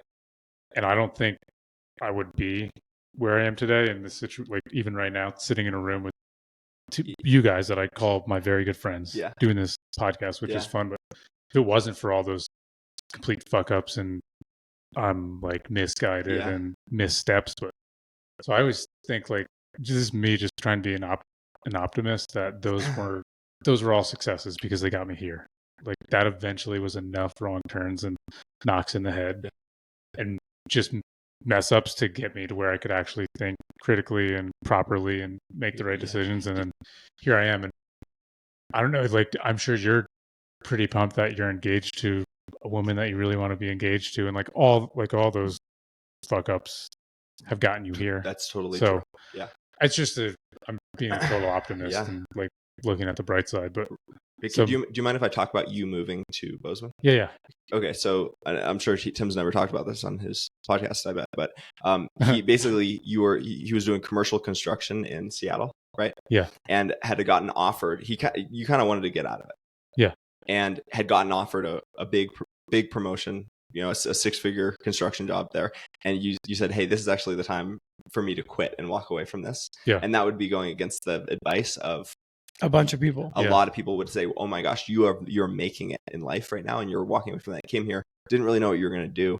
And by the way, out very well for you. Had you taken and you kept that job, you would have been really good at it. Yeah. Yeah. Right? So that actually advice they were giving you, in a sense, was good advice, right? And they wanted the best for you. But you knew deep down that's not what you wanted, and it wouldn't have been the best for you. Because I had made that choice several times in the past, where I've chose what seems like financially the best thing to do, or just looks the best for optics. It looks really good if you're going to take this, and it's more comfortable. This role now has a title, and it looks very good on my resume. And you'd be on track for a midlife crisis if you stayed there. You would. Yeah, I would. Yeah. But all I did in that situation was I looked at the two guys who I really still have a lot of respect for and worked underneath, and they're both divorced and miserable. I was like, you're grooming me to be you, and you're divorced and miserable. Right. But yeah, so it's worked out very, you came out here and ended up starting your own business and, made a lot of great friends, and things have gone well for you here. I feel that would be a track that at the time it seemed like to a lot of people who are very like numbers oriented, you were making a huge error.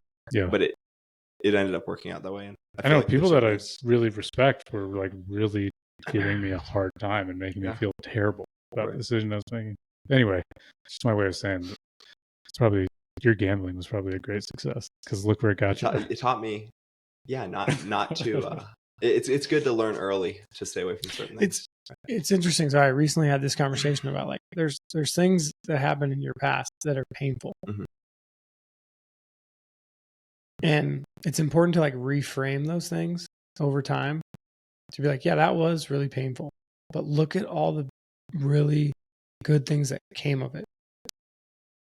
And so it's actually hard to look at those things as painful now because there's so many good things that came from the pain or the hardship or the hard work or whatever it is, right? And I try to look at them in a more balanced light. It's not all rosy and it's not all great, but it wasn't all bad either. Right. And it's like you're able to do things differently in life because of those experiences. And I think that's a positive thing. Thank you. Yeah, I think that's wise perspective, and like I hope that someday I can support my children in their, misadventures in some ways. Like I do think that you kind of need to make some mistakes to grow, and I've for sure, had my fair share. Yeah, I mean, if you took your life where it is right now, you're engaged, and you're excited about that. You're engaged. Your career, your future is looking very good with your Right. career, and then you backtracked all the dots to the last decade, you'd see kind of how everything led to where you are now, and it's amazing. My resume of mistakes has gotten me. Yeah, like there's a trail that got you to here, and if you changed a bunch of those, who knows where you'd be. Right. You might be in. Yeah, and I think you just have regret about not doing the things that you wanted to do or taking those chances. Like I feel like I've really checked off a lot of the what ifs of my life. Does that make sense? So like a lot of people have, well, what if I went and pursued this or that? I've done those things in my life, with mixed results, some successes and some failures. But I basically, if something stopped me, it was like the wall I ran into. It wasn't my own mind. Does that make sense? And so I am glad that I found out that I was not cut out to be a professional poker player, rather than just wondering. And having this delusion, this I could have a midlife crisis where I'm now gonna go become a poker player. I think when like it's 47 totally is a good time to decide to be a professional poker. Exactly. I think you're just weak and you should go try it again. So what'd you do after Vegas? Well, I came home briefly, and then to Kalispell or Bozeman? Yeah, to Kalispell. Kind of like got back on, like semi got back on my feet, and I actually, so this is another. I didn't take too much time off before doing another crazy thing. I basically I wanted to become a rapper.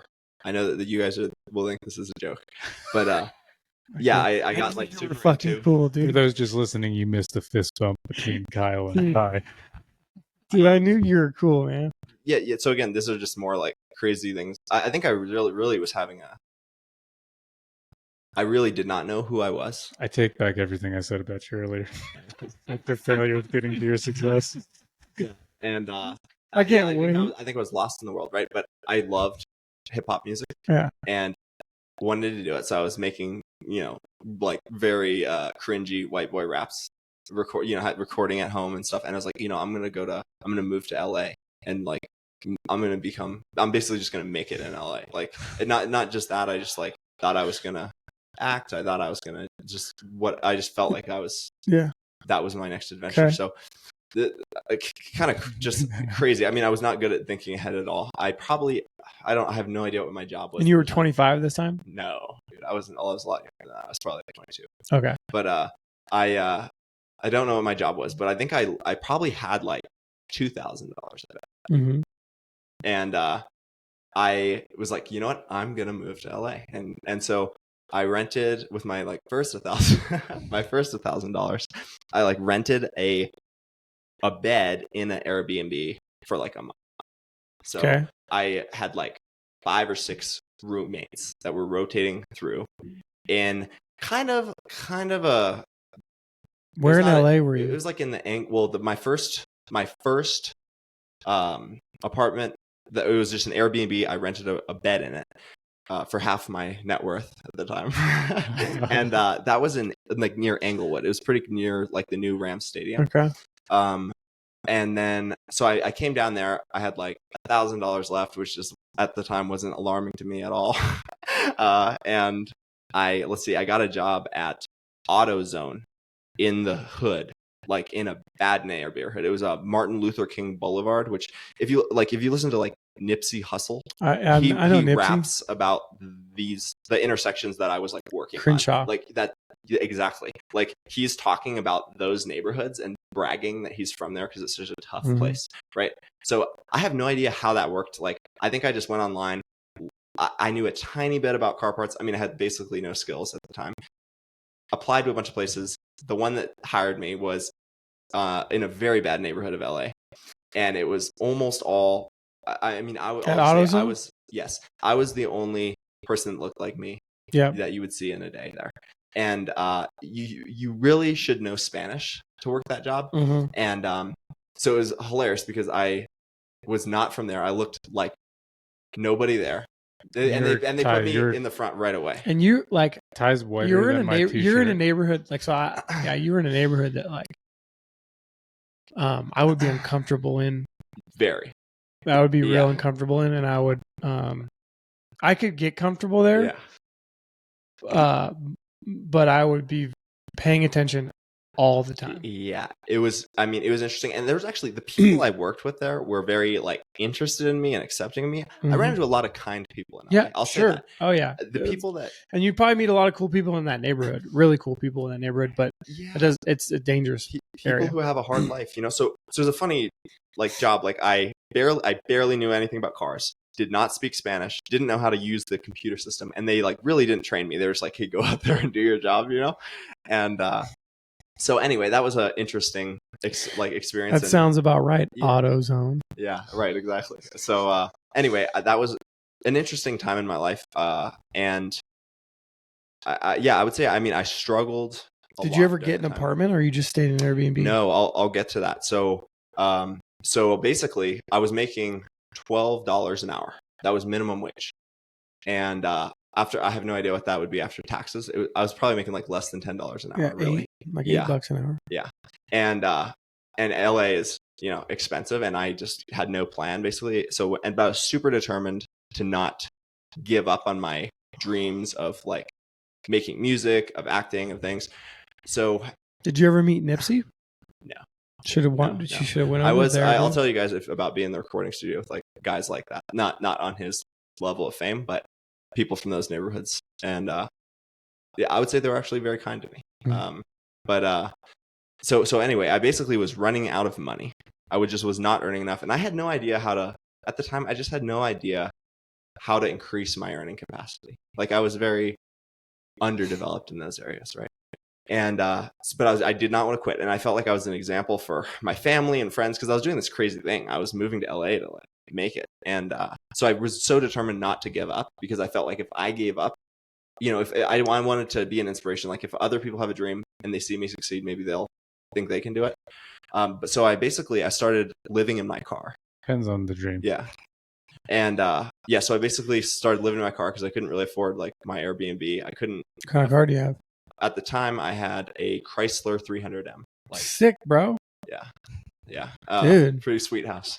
And and I would park it in a nice neighborhood. I parked it in like a bougie area, like Manhattan Beach, and had a 24-hour gym there that I'd like go shower at, keep myself clean, drive into the hood and do my job at AutoZone. And if I could go back, I'd give myself, some very different advice. But this is literally what I did for like 5 months down there. And so I was basically, I don't know if that's like homeless, but by choice, I could have gone home anytime. So I had an out. I just was very determined not to take it. How long did that last? 5 months. So 5 months living in the car. Yeah, I lived in the car for 5 months. Yeah, so I understand why you would have parked it in Manhattan Beach. For sure. But yeah, even then, it'd be hard to like. Lots of things are hard, and it's amazing. It's like really hard to live in a car, man. Yeah, and the luxuries you like, what seems like a luxury to you. So I like saved, I basically, because I was making such bad money, like I was making, I don't know, every 2 weeks, $700 or something. I spent $300 on getting my windows tinted. I got 5% tints on my windows. This was like So a you could couple fucking months ago. sleep. Yeah, so I had basically clear windows for that. I got 5% tint, and I felt like, and I'd put I don't know what that's called. It Like a goes over your curtain. windshield. Yeah. And I felt so like So this is so my much dream better house now. Yeah, I mean, I felt so good. because you had some Having that privacy. right? And just encountered like, I think it gave me, I was kind of a non-traditional homeless person because I was not a drug addict. I drank a lot when I was in LA, but I don't think that was what led me to that. And I had a good family and I had good family relationships. I could have gone home anytime. My mom would have bought me a plane ticket day of to send Were me you home. telling your parents that you were sleeping in your car, or did you lie to them and not tell them that? I think my mom, I didn't really lie to them, but I was, private about things. I mean, I think my mom, knew. And, I remember telling them. So it was like, after a certain amount of time, I decided I was going to move back home and kind of like get my life back together. And I remember my parents, I was really worried that they'd be disappointed in me. Like I thought my dad would be disappointed in me for like giving up on my dream with that, but he was actually very relieved and supportive. You were 22 at the time? I'm so bad with dates. I was around 22. Yeah, when I was closer to 22 or 23. I guess that doesn't matter. Yeah, I was probably 22. Okay. And but I felt like scared to come home in the sense that it was a failure, but it was a formative experience. I mean, I don't recommend that to anybody, like living in your car. I mean, it was very uncomfortable. It's very hard not to have space. I did the best I could to stay clean and presentable. And I encountered like just very different people's different types of attitudes towards someone who like lives in their car. Like I said, I was in a very nice neighborhood. I would go to a good grocery store that had like healthy natural foods and stuff, just because I still wanted to feel good. And I remember like I came back to my car and there was like a woman that was like obviously like just a well-off liberal woman who lived in like the Manhattan Beach, Hermosa Beach area. And she like knocked on the window of my car as I'd gotten in with like whatever I was getting. I like rolled down the window and she said like, "Hey, are you working?" I said, yeah, I am. And she's like, "Well, why are you living in your car?" And I was like pretty shocked that she could tell. So I don't really know what the tell was that I was living in my car. Well, maybe she was watching you for a few days or something. Yeah, I actually really don't know. I mean, it's a pretty big place. It's like way bigger than Bozeman. Like it's kind of see the same people all the time. But yeah, whatever. She could tell by looking at me and looking at my car and things that I was probably more disheveled than I thought, right? But she's like, "Well, I can tell that you're living in your car. Why? Why are you like?" And she had a lot of like compassion towards me, and so it was kind of like I just told her, "Hey, yeah, I'm just doing this to save money. I'm just kind of out here like chasing my dream or whatever." But I remember she wanted to give me money. She took out like cash, and I was like, I don't want it, and she like threw it into my car, and said, she was like, "Hey, if you don't need it, pass it on to someone who does," and walked away. And I thought that was actually a very it was a kind of a surreal moment for me. It was a reality check on like, wow, like I'm living pretty rough out here, to the point where a stranger is taking concern for me. And I also really appreciated that. That was like a act of kindness from that woman that I really appreciated. Just regardless of the effect of it, it was she was coming from the right place, right? This was someone who like cared that I was down. She didn't know me at all. Yeah. But that was genuine, good, anonymous charity, right? I didn't want any help, right? But she was determined to give it to me. And well, yeah, I'll leave it there. But after I also encountered people who had a very different attitude towards what I was doing, but yeah, I appreciated that lesson in kind of humanity from her. This is a woman who's, I mean, she lived there and she's older and just, I think, dressed well and in a very nice car. I think she was doing well. at a very different place in life, and she had a lot of compassion for where I was at the time. And I try to keep that in mind now, like in Bozeman, with what's happening with like homelessness now, because it's very easy to have the attitude like, get these people out of here and get, you want your city to be nice. And 5 years later, 7 years later, I'm in a very different position in life. And that was 7 years ago.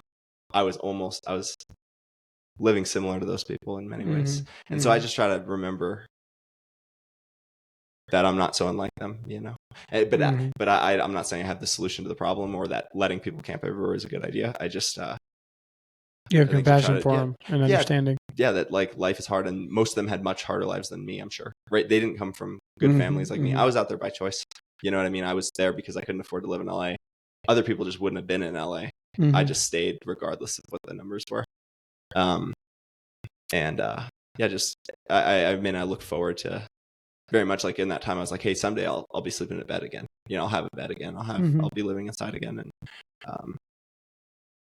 it like kept me going, but I also realized like, wow, how did I end up? What choices did I make that I'm living in a car and I'm 22? You know what I mean? Like I was clearly on a bad track in life. Did you feel that way, or were you? Yeah. So like, did you feel embarrassed? Very, but I mean, I was very private about my life too. Like I just kept it to yourself. Yeah, very, very few people knew that was my situation. And again, I'll say is by choice. I could have been home in Kalispell in a day in a nice house. My mom would have flown me out any day. You know what I mean? Like I had an option out. I just was so determined not to take it. And so anyway, that was like a misadventure down there. But I had like fun times down there. I did open mics. I met very interesting people who were also trying to be rappers, and most of them were very different than me. And like people from like the Nipsey Hussle school, not as famous as him, but guys who were hood dudes, claiming gang affiliations, making songs about dealing drugs and their territories and things like that. I was in studio with those, I met those guys in studio, and they were honestly nice to me. I mean, you wouldn't expect it at all. These guys are like asking me about being from Montana, and they think it's just funny. I'm like a ginger white guy who's like, I just am so out of place. But they were like curious about me and kind of nice and encouraging to me about wanting to be a rapper. It's just not at all what I expected. And then you also kind of see the fakeness of the music business, because these guys were, there's like, I'm in the recording studio, the engineers in there, and I forget, I might have had the slot after these guys or before them, but I was in there, and these guys who were like, I thought they were really good rappers, came in. There's like 4 or 5 like dudes from that area, and they had like colors on, jewelry.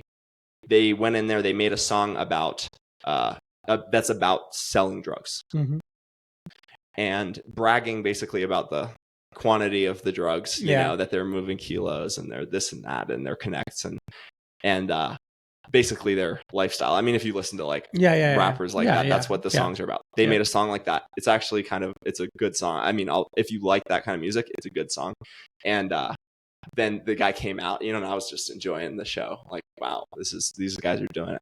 And not that I aspired at all to that lifestyle, but I appreciated their music. Sure, okay. Right. Yeah. And they came out, and then the engineer said to the guy, so the guy's just bragging about all the his all cars, his money all his money. Yeah. And he's like, hey, I need to get fucking paid. Exactly. The engineer says to the guy, so it's going to take me an hour to mix this up. I'm $60 an hour. So, I'm going to need $60. And the guy who was just singing this song couldn't pay him. He's like, well, I got a 20 here, and you can put 20 on the card, and like, I'll run to my car and see like what I got there. You know what I mean? But it's kind of a funny moment, but you see the fakeness of but then I watched the guy's music video, and the music video is like pretty amazing. Like, you definitely think the guy has a lot of money. I'll find the video for you guys. Okay. I'll show it to you guys. I'm a big fan of Nipsey Hussle. And it's not him. Yeah, I'm just saying I'm a big fan. Well, I was just Nipsey Hussle. I like his music. I listen to his stuff all the time, actually. Yeah, great musician. I was just gonna start a veto for Ty's new nickname to be Nipsey. Hmm. At least a work name, but if anyone wants to get on board with me, Right. Nipsey. Yeah, but a very I'd say overall misguided chapter of my life, like poker. But it was interesting to me, and I met a lot of interesting people. A lot of people who literally I don't think had ever met or left South Central LA, and they were like my age.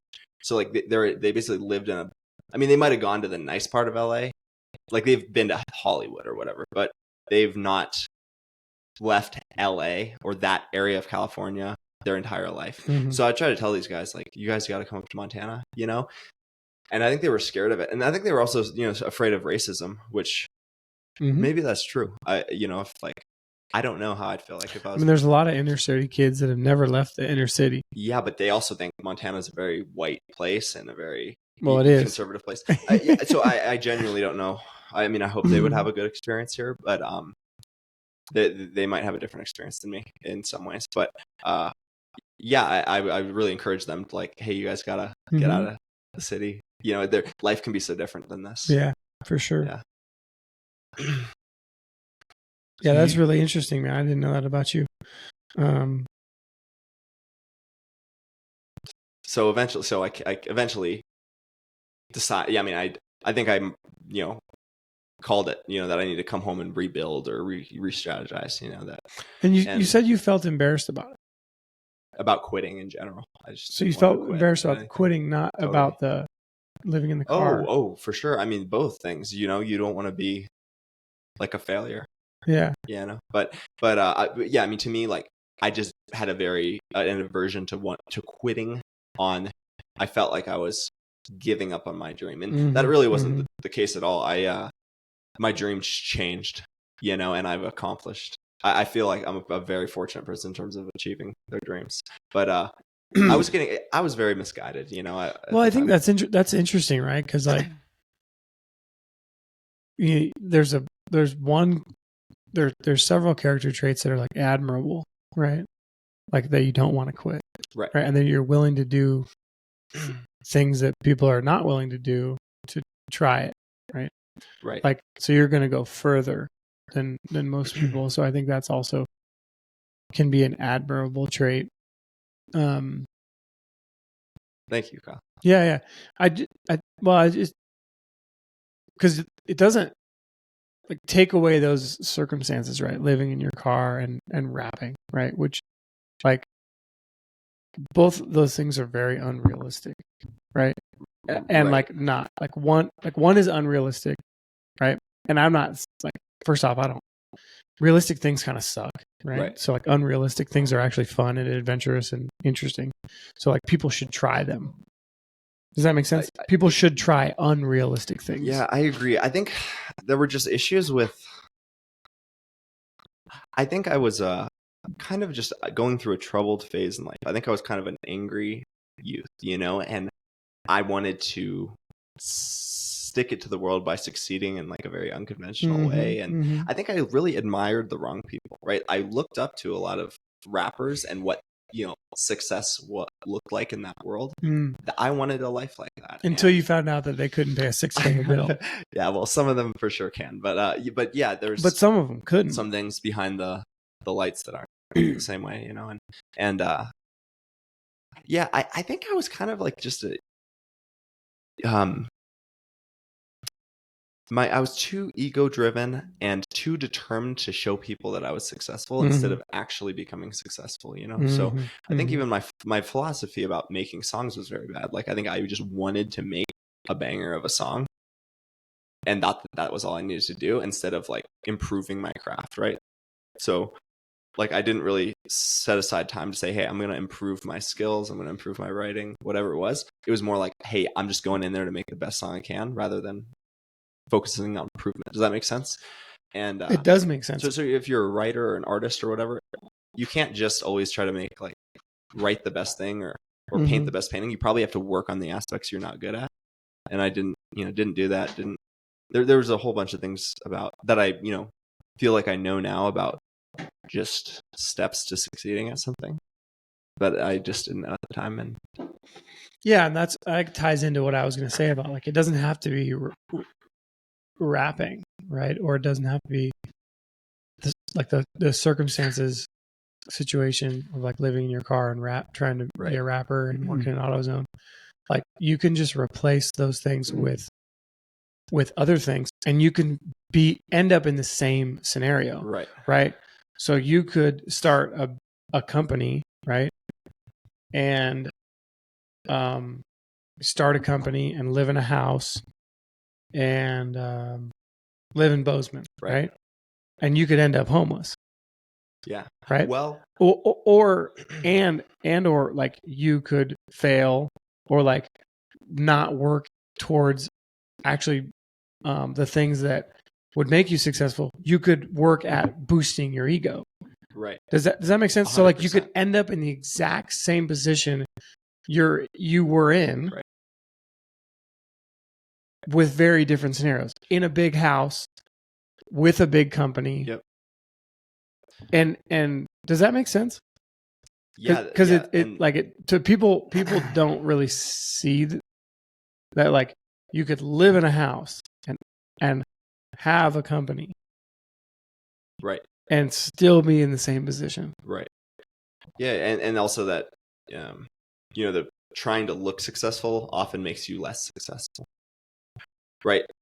Like, and I'm sure. I know a lot about financial wisdom, and I don't, but you do. By the way, you live your life, I know, but I mean that if you're under a certain amount of savings or income, you shouldn't be buying designer clothes or a super fancy car. I mean, you'll see a super fancy car in front of like a trailer, or a whole bunch of people are outspending their incomes and trying to look like they're a rich person when they're actually probably a very in debt or poor person.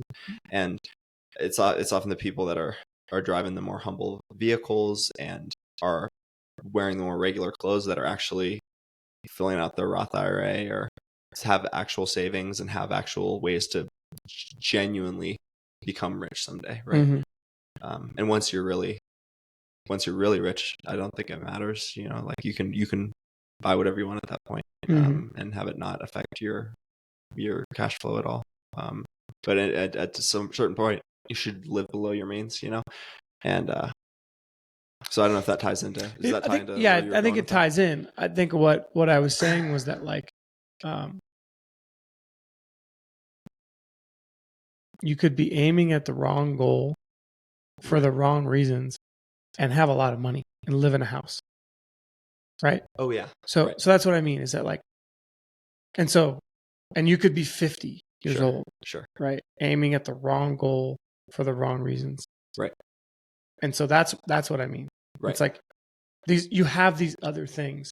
You're doing the same shit. Yep. You're aiming at the wrong goal for the wrong reasons. Right.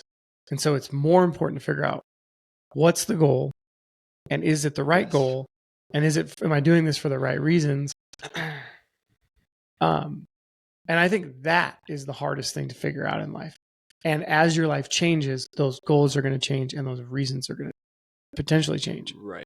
Yeah, I would say I have a lot more purpose in my life than back then. I think I was really looking for who I was and just trying on a lot of outfits, Yeah, because I think there's people that are miserable that have money and homes. Right. Yeah, I totally agree with you. They're fucking miserable. Right. And they're like, what am I doing this for? Why I hate this? Yeah. And I'm not saying you hated it, but you get what I'm saying. Is that like if it yeah, I think I was trying to impress people. I mean, I think I probably did a pretty bad job of that, but I don't know that I was really doing it for myself. I think I was doing it for attention. You know what I mean?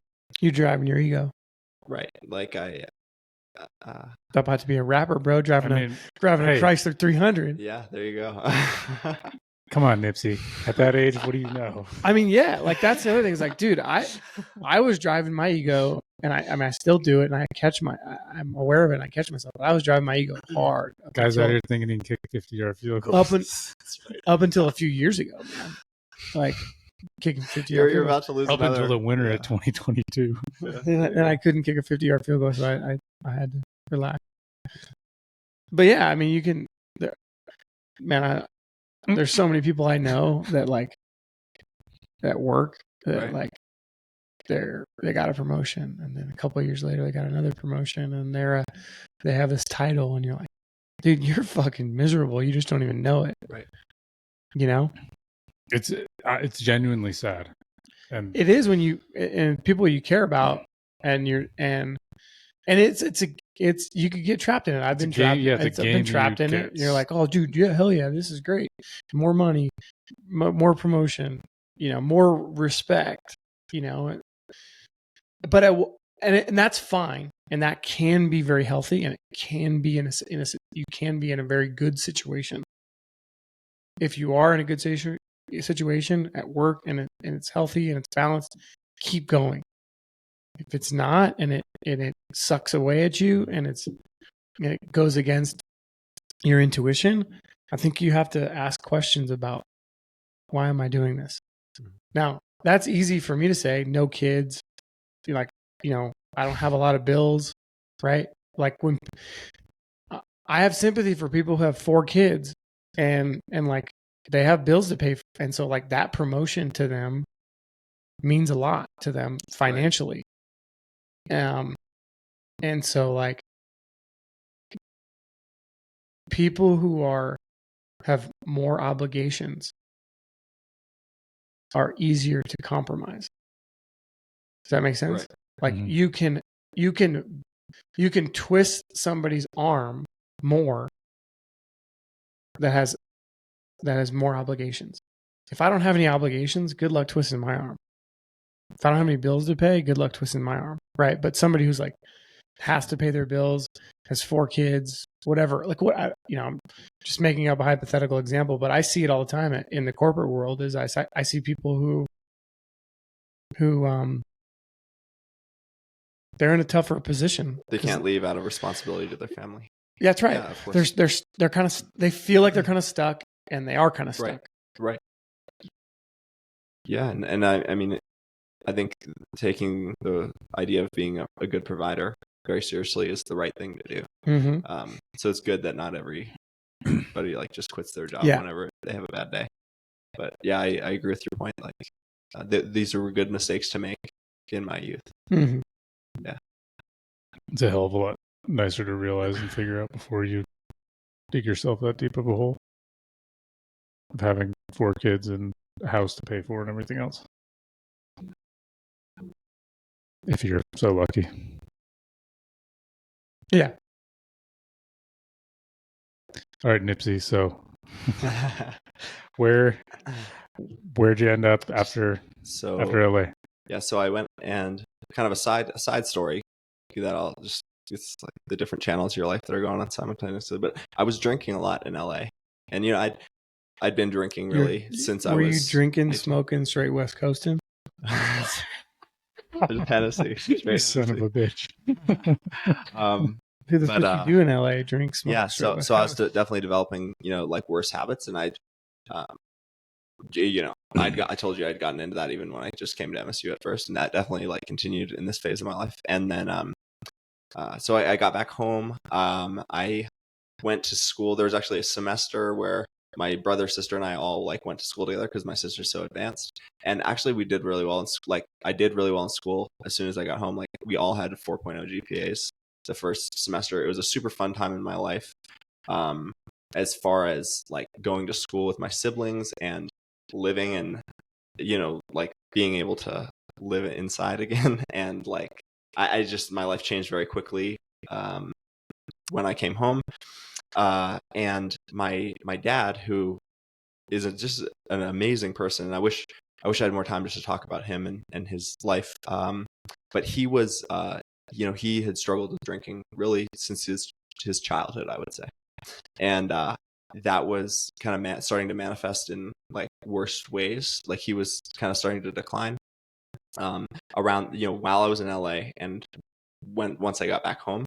So that was like, I would say, a stressful thing that our family was dealing with, was seeing my dad, doing worse. He was in his, he was about 50 years old at that time. And I could just see that he was, struggling with alcohol. And so he ended up, my family had like basically an intervention for him. And by the way, he was like, he's such a good person, so I don't want to make it sound like he was terrible to us or something like that, because he had problems with drinking, but we could see that he was damaging himself so much, and we were worried about him, and so we had like basically an intervention for him, and he went to rehab, and then after that time, he decided to leave the rehab early and said he was like good to go, like he's not gonna drink anymore. And he basically lived nearby us in Kalispell, and we'd see him every so often, and it was really hard, like depending on the day, how well he was doing. Like some days he was really articulate, well spoken, seemed relaxed, funny, and other days he seemed very like a person going through alcohol withdrawal. I don't know if you've been around somebody I have with not. those, but incredibly anxious, tremors, not themselves at all, or if somebody who's in a state of where they are drinking, and if you know somebody well enough, pretty soon you'll recognize all of this, they don't even know that I can realize, but they're drinking right now. And so that this was kind of like just something my siblings and I and my mother and my stepdad Carl, who was really so supportive of my dad. My dad's name is Barry. He was so caring towards him when he was getting sick, which I really appreciate, because it's not natural to be caring towards your wife's ex-husband, right? And he showed great compassionate. He had a very compassionate response to that, which I'll always appreciate. But anyway, so that was kind of something going on while my siblings and I were in school. Is this the right time to just go into that? Sure. But so like he went to rehab in spring of 2018. Okay. And then in the fall of 2018, so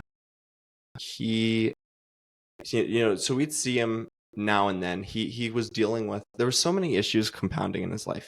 He had chronic pain from basically playing football from the time he was 6 years old and being very good at it to like into college.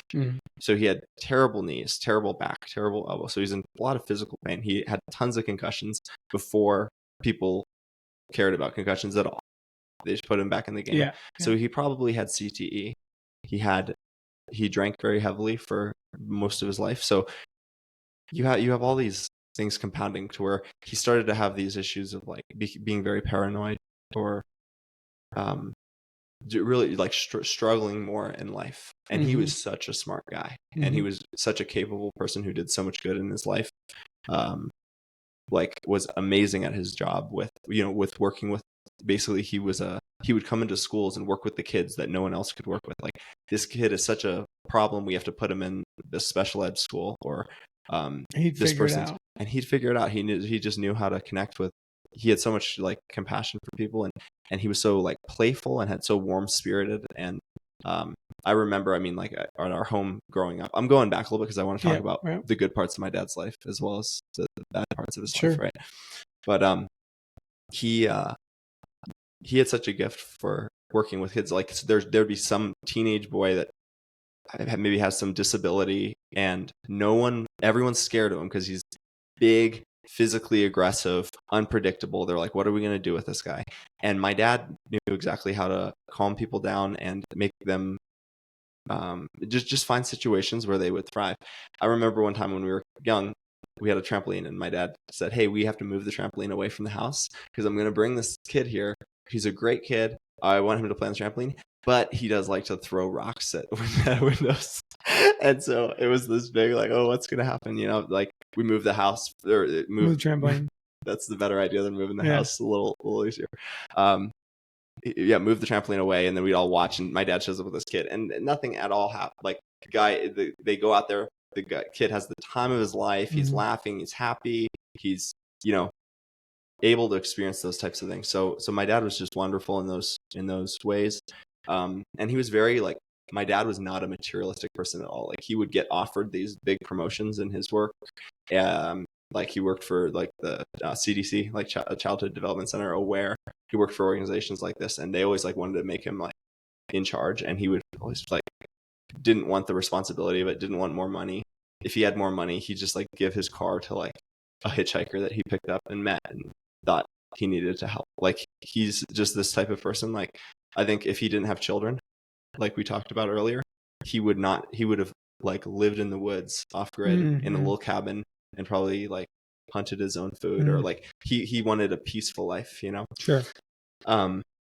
So anyway, we just kind of saw this decline in like this amazing spirit and mind that he was, you know, and I'd see him a couple times a week around Kalispell, and like my brother and I would really connect with him over sports because he was a great football player.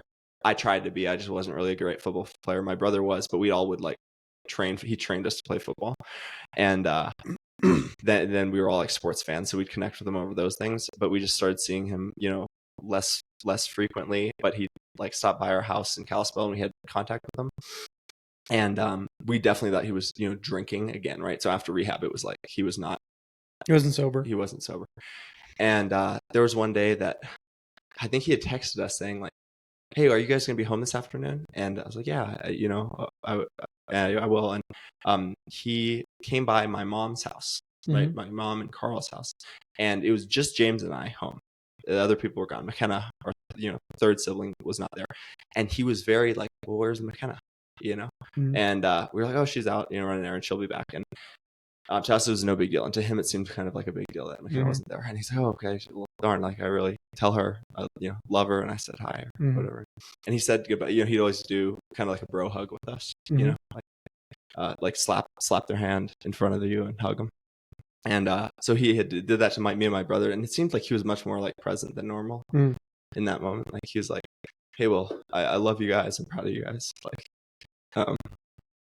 sorry. That's okay. So, you know, he stopped by in like a very positive spirit, right? Like there was many days I saw him that he was unwell, and he seemed well that day. Like there was just a light about him, and he, you know, came in and was very present. He said to my brother and I, you know, "Yeah, I love you. You know, I'm proud of you."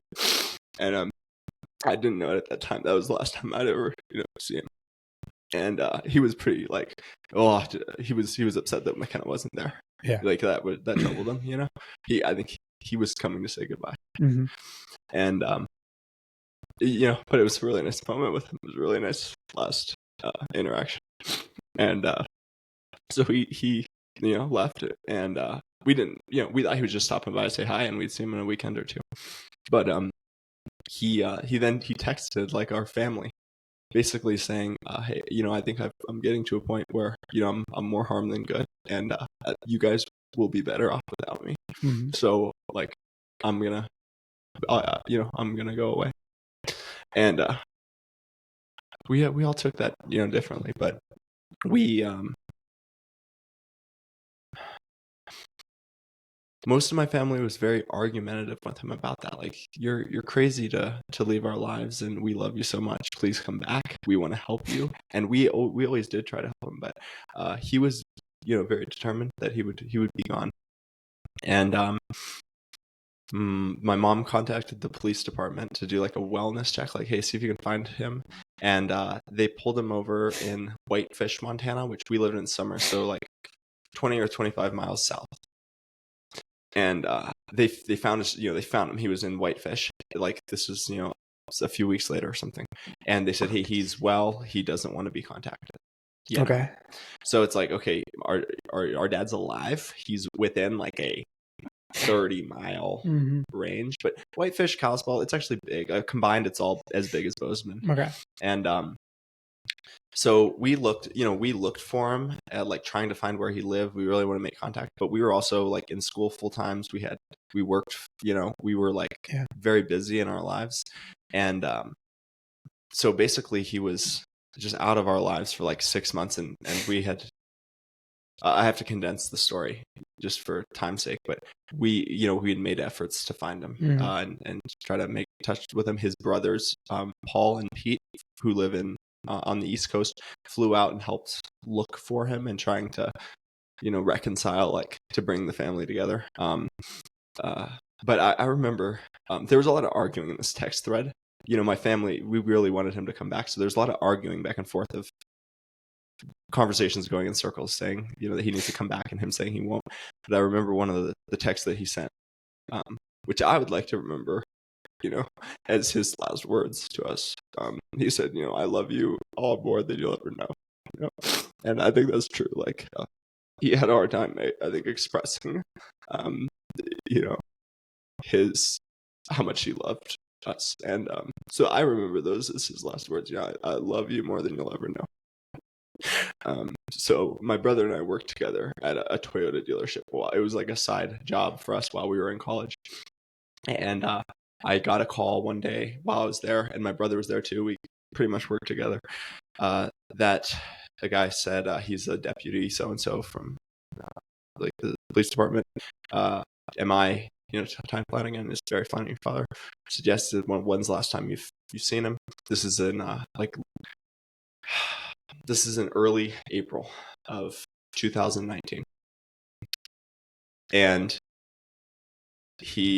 I said, well, it's been since he had left. And do you have any information on it? I would love to find him if you know where he is, And he said, well, unfortunately, I have bad news. He's passed away. And he was living at this apartment in Whitefish. And his roommate basically had done like a wellness call on him. And the police showed up, and he was basically, he was dead in his room. And he was had been dead for a long time. He was like pretty much decayed. They had to do a cremation, and he had ended up just in it was just such a sad place to die. I went to the place that he lived, and it was like a very low end apartment building full of like just drug addicts and like low people in society. Like, and he had like some roommate that they basically said all the roommates that had lived in this ugly place, they all very much kept to themselves. They weren't even friends with each other, and they think that's why it took so long for somebody to realize he was he had passed away. So and in his room were like all these books, like all these journaling about gardening that it was like his plans to build this garden.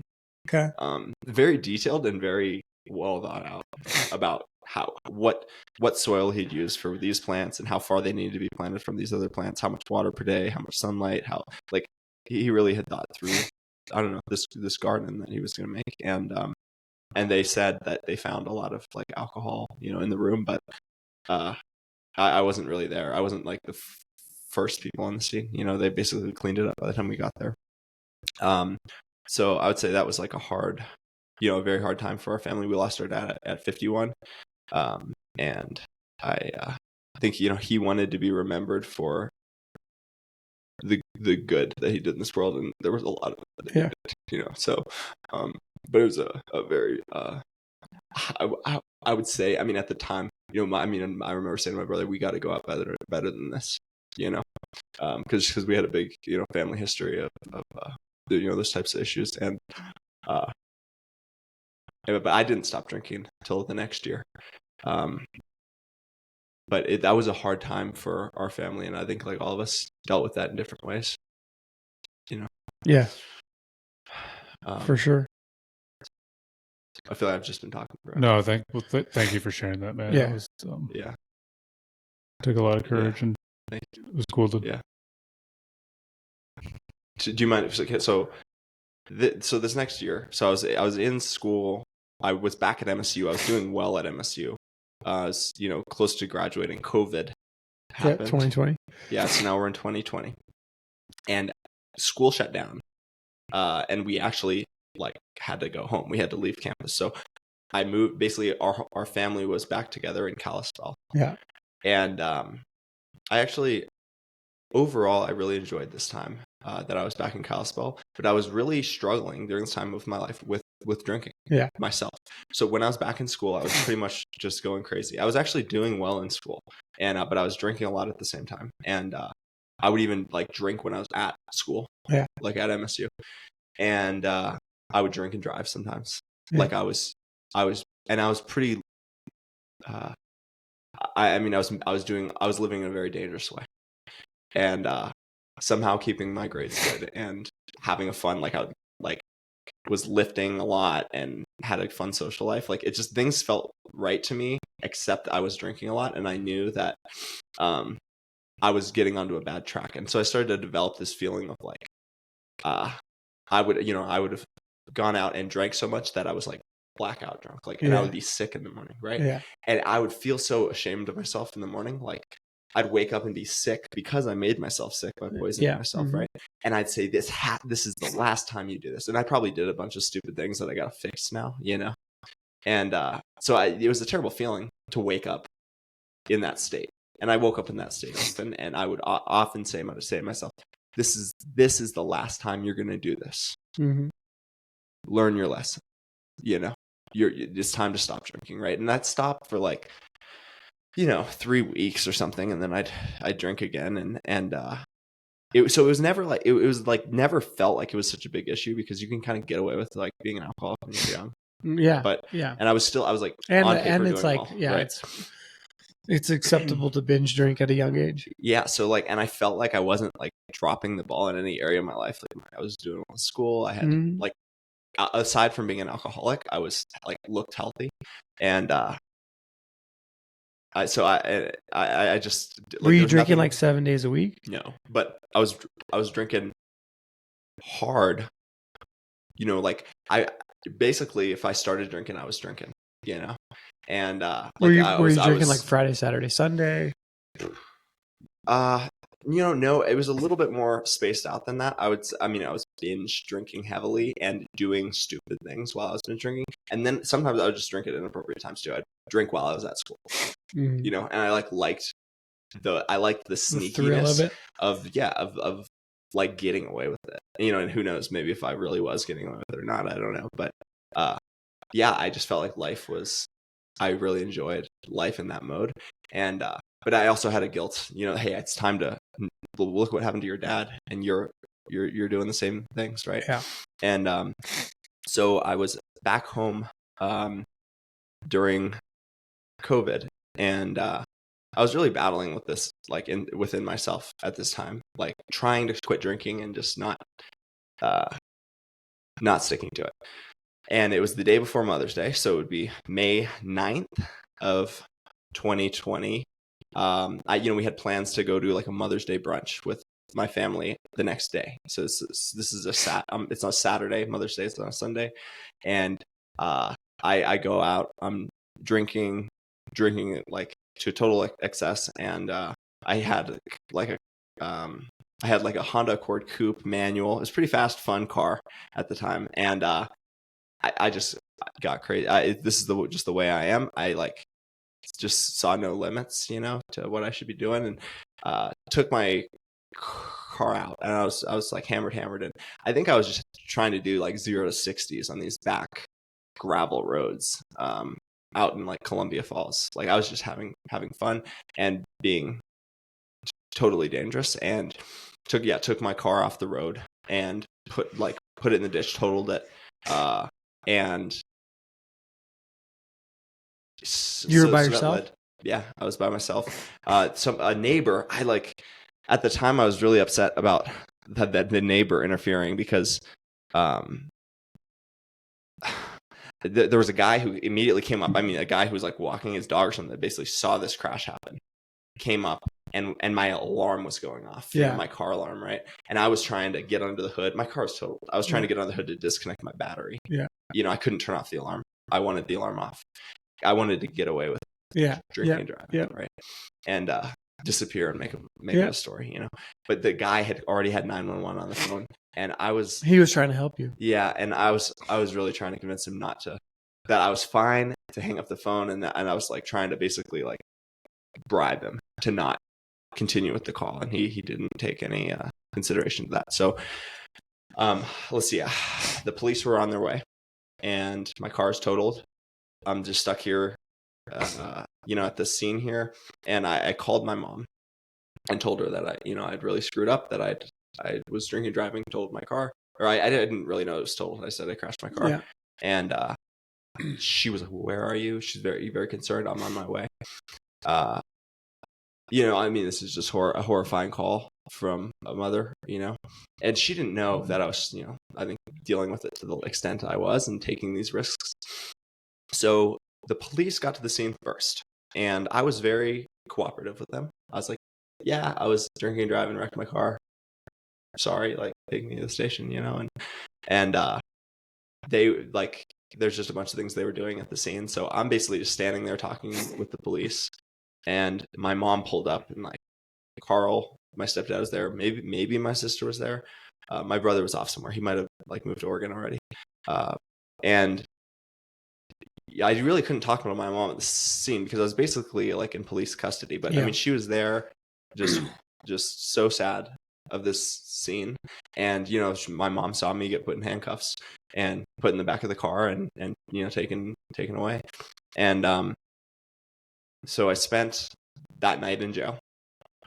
And my mom came and got me out of the jail on Mother's Day. So the brunch is canceled. This day that was supposed to be a celebration is completely ruined by this event. And I really thought to myself in jail that night, I actually felt like really hopeful when I was there.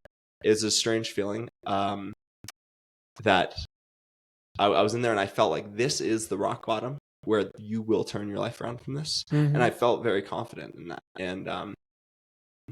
And I felt very ashamed that I made my family look bad because I felt like my parents didn't do anything to raise a kid that would go and do the types of things that I was doing. Like, I was like, I wanted to make clear that I got to this position on my own, and that it wasn't them being bad parents that raised a son that drinks and drives and does all these crazy things.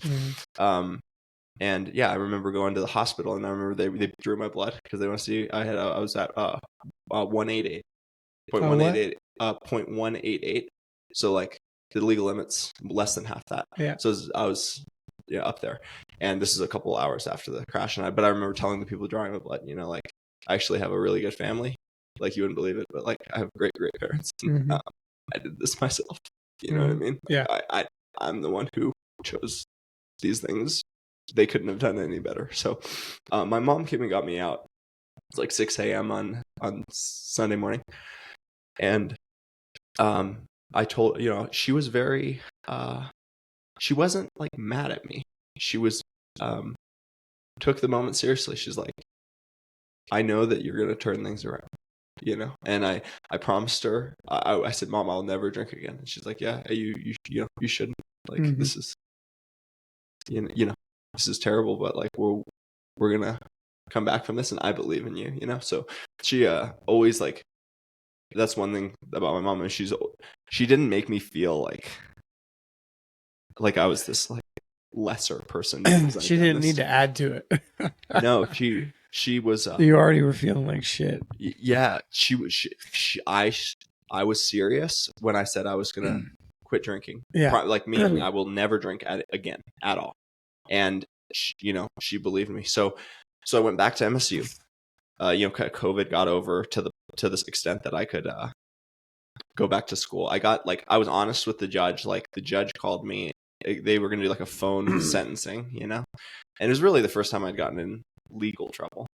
And so the judge was on the phone with me. He said, "Okay, you're being charged with or accused of drinking and driving and reckless driving or whatever. How would you like to plead?" I said guilty, and he's like, hey, like, side conversation, like, you should just plead not guilty because like you basically could get away with it, or you could get a lesser sentence, or like I didn't want a public defender, I didn't want anything. So the judge just stopped me in the conversation, said, hey, maybe plead not guilty, like, just, that's kind of what everybody does. And I was like, no, I'll plead guilty. I did it, and you can decide what I'm sorry I did it. I'll face the consequences, and let's just get back on track, whatever I need to do. So I had like the lightest, fine from it. I think they fined me like $700 or $800. I lost my license for 6 months, but they give you a probationary license like right away. So I basically could work. I could basically go to school. I essentially was back to having a normal life. And the anniversary day of every, and by the way, guys, if I'm talking too much, just you're on a podcast. But, yeah, every month so it was the 10th of the month. Or the the 9th. I just said I made it the 10th because that was like Mother's Day, and it was just a symbolic day to me. So every the 10th of the month, I would text my mom and let her know, hey, I'm still sober. Like I'm keeping my promise to you, just so you know. And so back at school, that became just an important tradition to me. I was doing well in school, like finishing my degree, and always texted my mom on like the 10th of the month, like, hey, I'm still sober. And there was time, I'd say like about 5 months in was like the hardest time for me to stay away from it, because I like went to the liquor store, bought liquor, like poured it in a glass, and I was like that far along, like you're about to, I'm gonna go back, like and it was like, say the 6th or the 7th of the month, that would have been 5 months, right? And I was like, well, what am I gonna do if I drink this, and then I want to text my mom that I'm still sober on 10th. on the 10th, and I can't honestly do that anymore. So basically, that predicament, that me telling my mom every month that I was like, I don't know how to solve this. I don't want to lie to my mom. I don't want to be celebrated for something I didn't do. Like if I told her I was still sober, and she's like, "That's amazing. You're amazing." Like I'd feel so bad. Yeah. So because I was in this just dilemma, I just didn't drink, right? That was the solution to it. And after time, it just became so much easier, and this is around the time I was kind of looking for more to do, and went into Montana MMA too. So I met Tim there and started doing jiu-jitsu. And that was a very positive change in my life. Like those two things, like quitting drinking and starting training in martial arts, were pretty big pivot points for me. That's good. That's awesome. Yeah. I think it's important to remind myself of this. When you give up something, or when you're trying to give up something or trying to change something, you have to do something else. Yeah. Right. So like Montana MMA would be like a perfect outlet, right? Because you're like, I have to, it's like almost like literal energy, right? So you take the energy, instead of putting it into that thing, you put it into something else. Right. Very much. It was, and it made me new friends that, didn't drink as much, and gave me something to be excited about and be hopeful for. And so yeah, that place, and Brian Dietz, shout out to him. I mean, he was very influential in my life as a mentor. He was a person that believed in me a lot, like I think just as a human, and he encouraged me a lot. So like I think in areas, like you talked about earlier, that like people have these false ideas of the things they can't do. Yeah. And there were things I wanted to do, but I really didn't believe in myself enough. And Brian always believed in me like more than I believed in myself, as far as like becoming an MMA fighter and being successful in that. And he definitely saw me in a brighter light than I saw myself at times, as far as like what my potential was and what I was capable of. So I just appreciate him for, I think like a lot of people, if you told them what your dreams or your goals were, they'd like, make fun of it or tell you not to do or something. And Brian's the opposite of that. Like he'll tell you to think even bigger than that, and he'll give you a realistic path of the difficult things you're going to need to do to accomplish that. Yeah. That's awesome. What's your amateur MMA record now? 4-0. And what belt do you hold? Purple belt. No, but your belt that you won on that for the fight. The Walkout FC lightweight championship. So so I did 4 amateur MMA fights. I did jiu-jitsu for like a couple of years. I got my blue belt and did like jiu-jitsu competitions, and then I wanted to be like try fighting MMA, and so I started training with those guys and learned a lot and got beat up a lot. And I did 4 MMA fights in like 13 months, and the last one was really special to me because my mom came to it. So like, of course, I think it's a terrifying thing to watch as a parent, and she would watch them after the fact, like she'd rewatch them, but she wouldn't watch it live. And but my brother and sister were much more comfortable coming and watching and enjoying it, and, like going crazy. Yeah, beat up my brother. Yeah. but anyway, I convinced my mom, because I could kind of feel a change was coming in my life. I'd done 3 fights, and I was ranked. There was like 54 guys ranked in Montana at my weight class, and I was ranked like number 4. And I was 3-0, and I was fighting another guy that was 3-0 from Wyoming for like a title, an amateur championship. So you'd get a belt, and we were like the main event, the last fight of the card in his hometown, you know. And so I told my mom, I said, Mom, you really want to be at this fight? Like, if I win this one, I think this is going to be my last fight. Like, this would be a great place to hang it up. And so she came to that fight. Tim was there. A lot of my great friends were there. And it was a difficult fight. I got pretty deep in an armbar. He caught me. He's a very good jiu-jitsu guy. He, like, got me in an armbar and like almost broke my arm. I can show you guys pictures of my arm, but I'm good. I remember it was very hard to watch. So I was super close to losing this fight and ended up getting out of it. And I won by TKO. I knocked him out. And it was like just an amazing moment. So it was his hometown, and it was like the last fight. So the crowd was disappointed because their boy lost.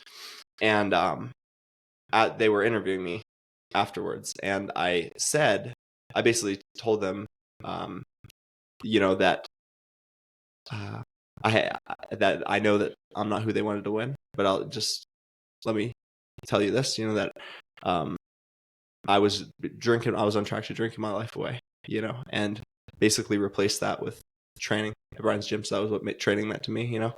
And that after, you know, getting a DUI on Mother's Day, I told the crowd this, you know, I've been sober since, and this is the first time my mom's been to one of my fights, and she's here tonight, you know, to watch this, you know, this very difficult fight that I won. Yeah. So the announcer was like, well, let's get your mom in here. So my mom comes into the ring. I have my belt, and it's this amazing moment in my life to like be there with her and just say like, see, like, she didn't believe she never gave up on me. Like, when I was in the car driving home from jail a few years before, like,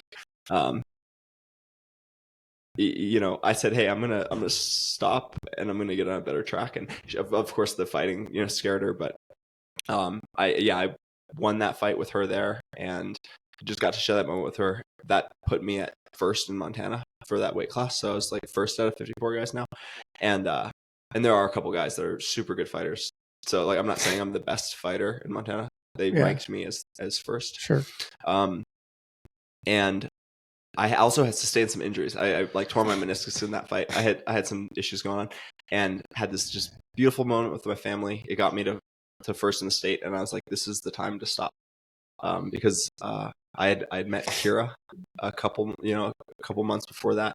She was there to share that with me too, and I could tell like this next phase of my life is coming where I don't want to be a MMA fighter anymore. I want to be with her. I want to be a provider. I want to be a businessman and a husband and a dad. Like this is like the coming years of my life, and that this is not the career I wanted to stay in, you know. So that was really a great place for me it was a celebration. It was like a full circle moment for me, but it was also the time that I put the gloves down. Yeah. That's awesome. That just gave me goosebumps, because you just said, I don't know if you realize this, but you said your mother was there to watch this difficult fight that you just won. And like, all I thought of is like the difficult fight of the last 4 years. Thank you, man. Of overcoming the alcohol. And she I think she was there, and we were there like to watch more than one difficult fight that you won. Thank you so it's just much, man. Very cool. Thank you, bro. That's a beautiful way of thinking about it. I've never thought about it. Yeah, I mean, it just like when it came out of your mouth, it's just the way I heard it. Yeah. Thank you, man. And yeah, dude. And also I feel like friends, like you were one of my, you know, my first friends in Bozeman, you know, and one of the longest standing. I feel like people, we've mutually supported each other. So I'm really appreciative to you and so many people who have, you know, encouraged me like over time. And it's actually very easy to stay sober now. I'd say like, I mean, after a year or something, it was cake. And I'm very confident I will be for the rest of my life. Like, I have so much better things that I'm invested in now. But back at both of you, because both of you are like first really good friends of mine here. So it's an honor to be sitting at the table with both of you. Yeah. Thank you, man. Yeah. That's awesome. Is it? What? I've just been thinking while we've been doing this podcast. It's this podcast has been interesting, and you find out a lot about yourself, and you find out a lot about other people that you didn't know. And I think the more conversations we have, for me, like I feel a lot more connected to people in general because we all struggle with like different things, but they're all kind of the same. It's just a different topic,